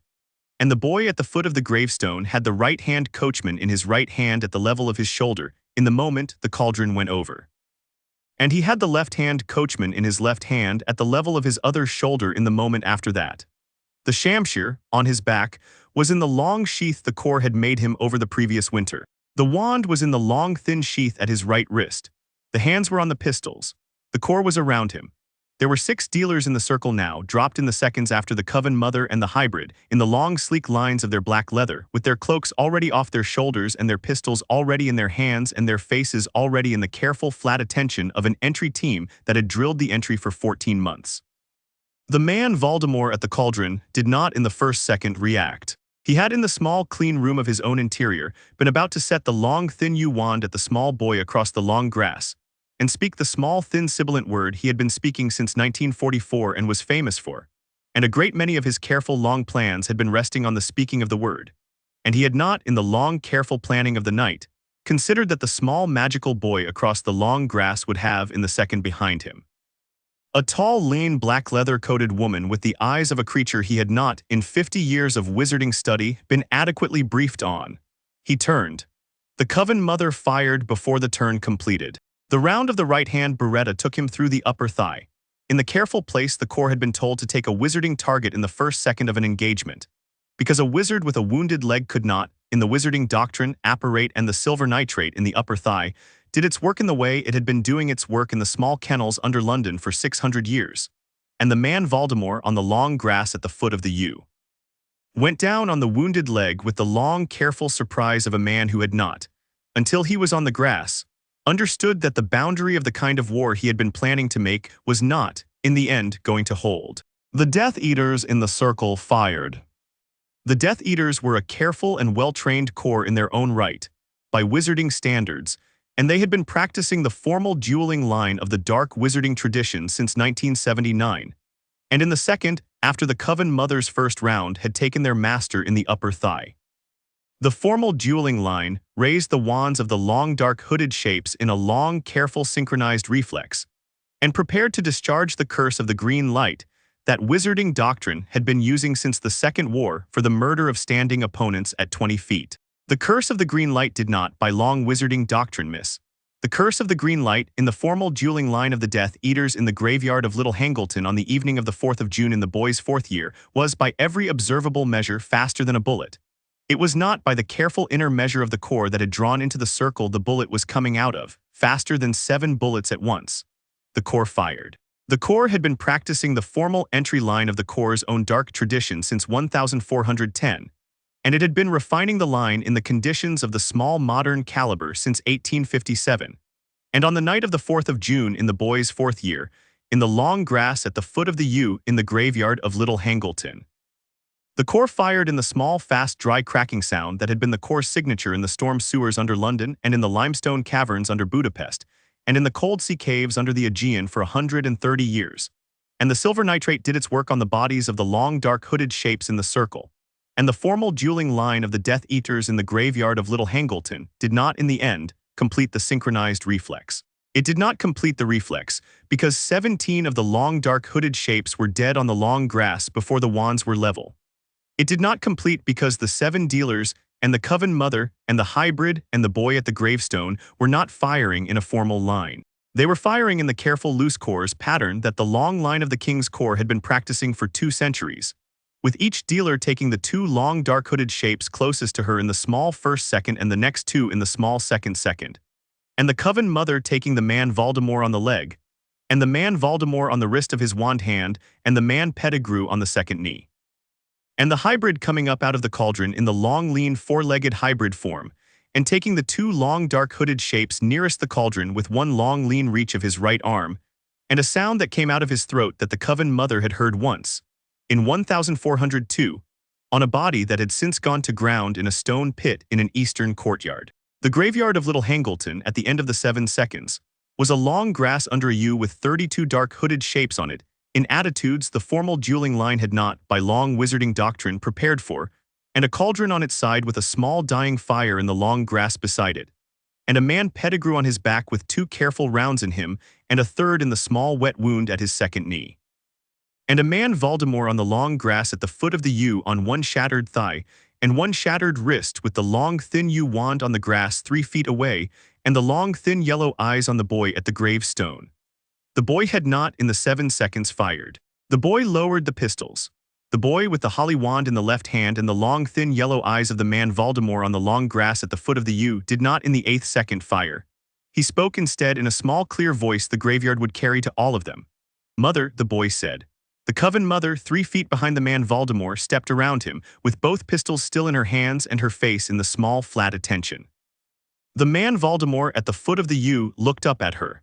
The man Voldemort had, in the 7 seconds, been thinking very fast. The man Voldemort had been thinking in the 7 seconds that the body he had just put on himself was a body the core had not yet finished taking apart, and that a wizard with a wounded leg and a wounded wrist could not, in the wizarding doctrine, apparate, but that a wizard with one functional hand and a great deal of disciplined effort could, by an irregular method he had been refining since 1972, perform the apparition regardless. The man Voldemort, at the foot of the yew, in the long thin yellow eyes, made the small careful preparation of the irregular method in the small inner chamber of himself, and gathered the small careful word in the back of his throat, and set the small careful intention of being 3 miles north of the graveyard in the second after the word. The Coven Mother saw it. She saw it because she had, in 18 years of war on this island and 140 more on others, watched the small careful preparation of the irregular apparition a great many times on a great many faces. She did not, in the moment of seeing, fire. She reached in the moment of seeing across her back, where the long thin sheath of the sword the king's daughter had given to the king in 1400, one had been strapped to her back at the great door of Erdoghaus 6 hours before. And she drew the sword of the king's daughter in the long, careful drawing of a sword the core's masters had been teaching since 1410, and she stepped in the moment of drawing the half-pace forward that put her inside the careful preparation of the man Voldemort's irregular apparition, and she set the cold silver of the edge of the sword of the king's daughter to the long, pale throat of the man Voldemort in the moment before the word. The word did not come out. The Coven Mother took the man Voldemort's head with the sword of the king's daughter at the foot of the yew in the graveyard of Little Hangleton in the 8th second of the engagement, and the long, thin, pale-skinned body of the man Voldemort on the long grass at the foot of the yew did not, in any further second, move. The core closed in. The core took the man Pettigrew alive.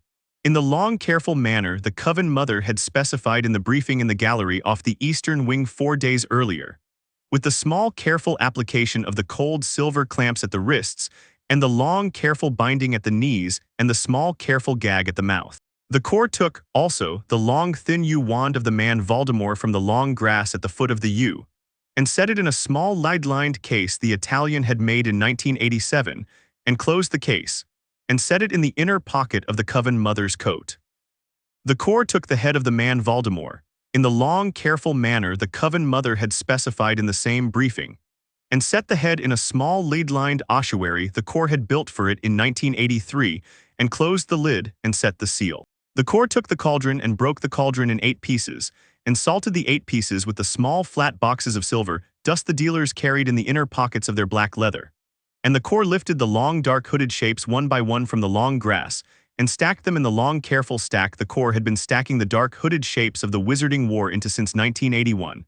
And the Corps set, at the corner of the long careful stack, a small careful brass plate with the long careful arms of the Coven on it in cold silver, and the small careful sentence in the long careful Latin the Coven had been using for these stacks since 1410, which said, in the long careful translation the dealers had been giving the sentence at the back of their throats since 1410, we who have made this clearing have made it in the discipline of the long line of the king's daughter, who was killed for love of her enemy by her own father in 1402, and whose work, since 1402, has been the maintenance of a peace her father did not allow her to have. The Coven Mother stood at the foot of the yew in the long grass with the sword of the king's daughter in her right hand and the boy at the gravestone in the long line of her sight, and she looked at him for a long time.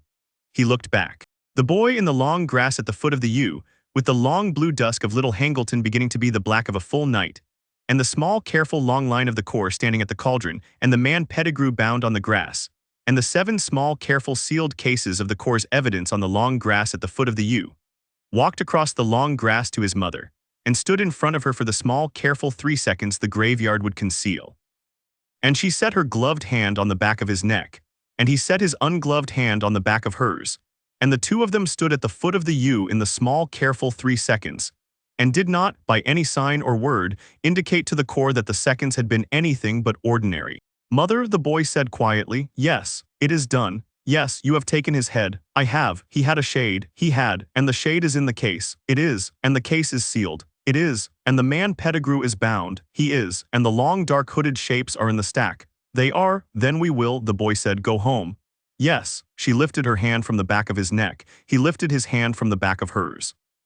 The Corps at the cauldron raised their cloaks to their shoulders. The hybrid at the cauldron in his daylight form again, in the borrowed coat the Coven Mother had given him at the steps of Erdurghaz the previous summer, set his hand on the small black portkey the Coven Mother had set out on the long grass 3 minutes earlier.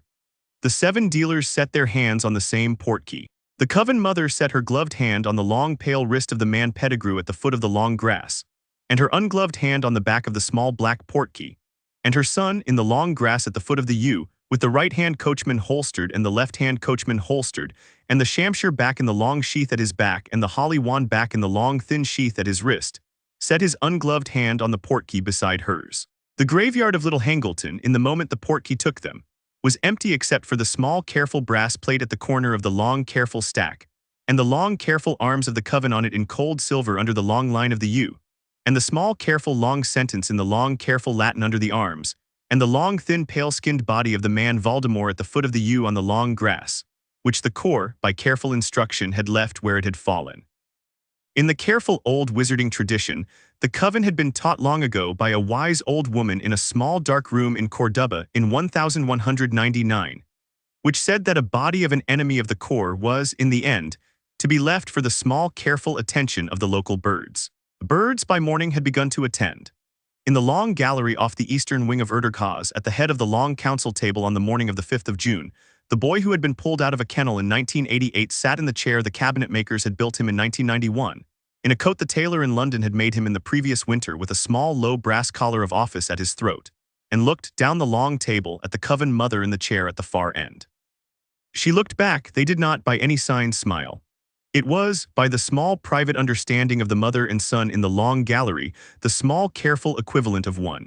She did not in the gallery look at the small low brass collar at the throat of her son in the chair at the head of the long council table for very long. She looked at the long line of the gallery. She looked at the long line of the windows. She looked at the long line of the core in the doorway who had by the small careful inner discipline of the long line of the core withdrawn at the close of the obeisances and had not since reappeared. She looked at her son. She did not by any signs smile. The boy at the head of the long council table did not by any signs smile. Outside in the eastern courtyard, the cold morning was beginning to be the color of an old tin, and the dawn was beginning slowly to refuse to come up over the line of the ridge for the small careful reason that the core had asked it not to. And the long line of the long gallery off the eastern wing of Erdurg Haz, in the high castle on the mountain in the country of the old king who had not, in the end, outlived his daughter's child, was a long line of small dark figures in long dark coats with the small careful 3 seconds of peace it had been their work for 600 years to make. The core closed the curtains. The morning, on the long line of the windows of the long gallery off the eastern wing of the castle on the mountain in the country of the old king, did not, by the careful agreement of the core and the line and the long careful inner sense, finish coming up for a very long time. Chapter 6 End.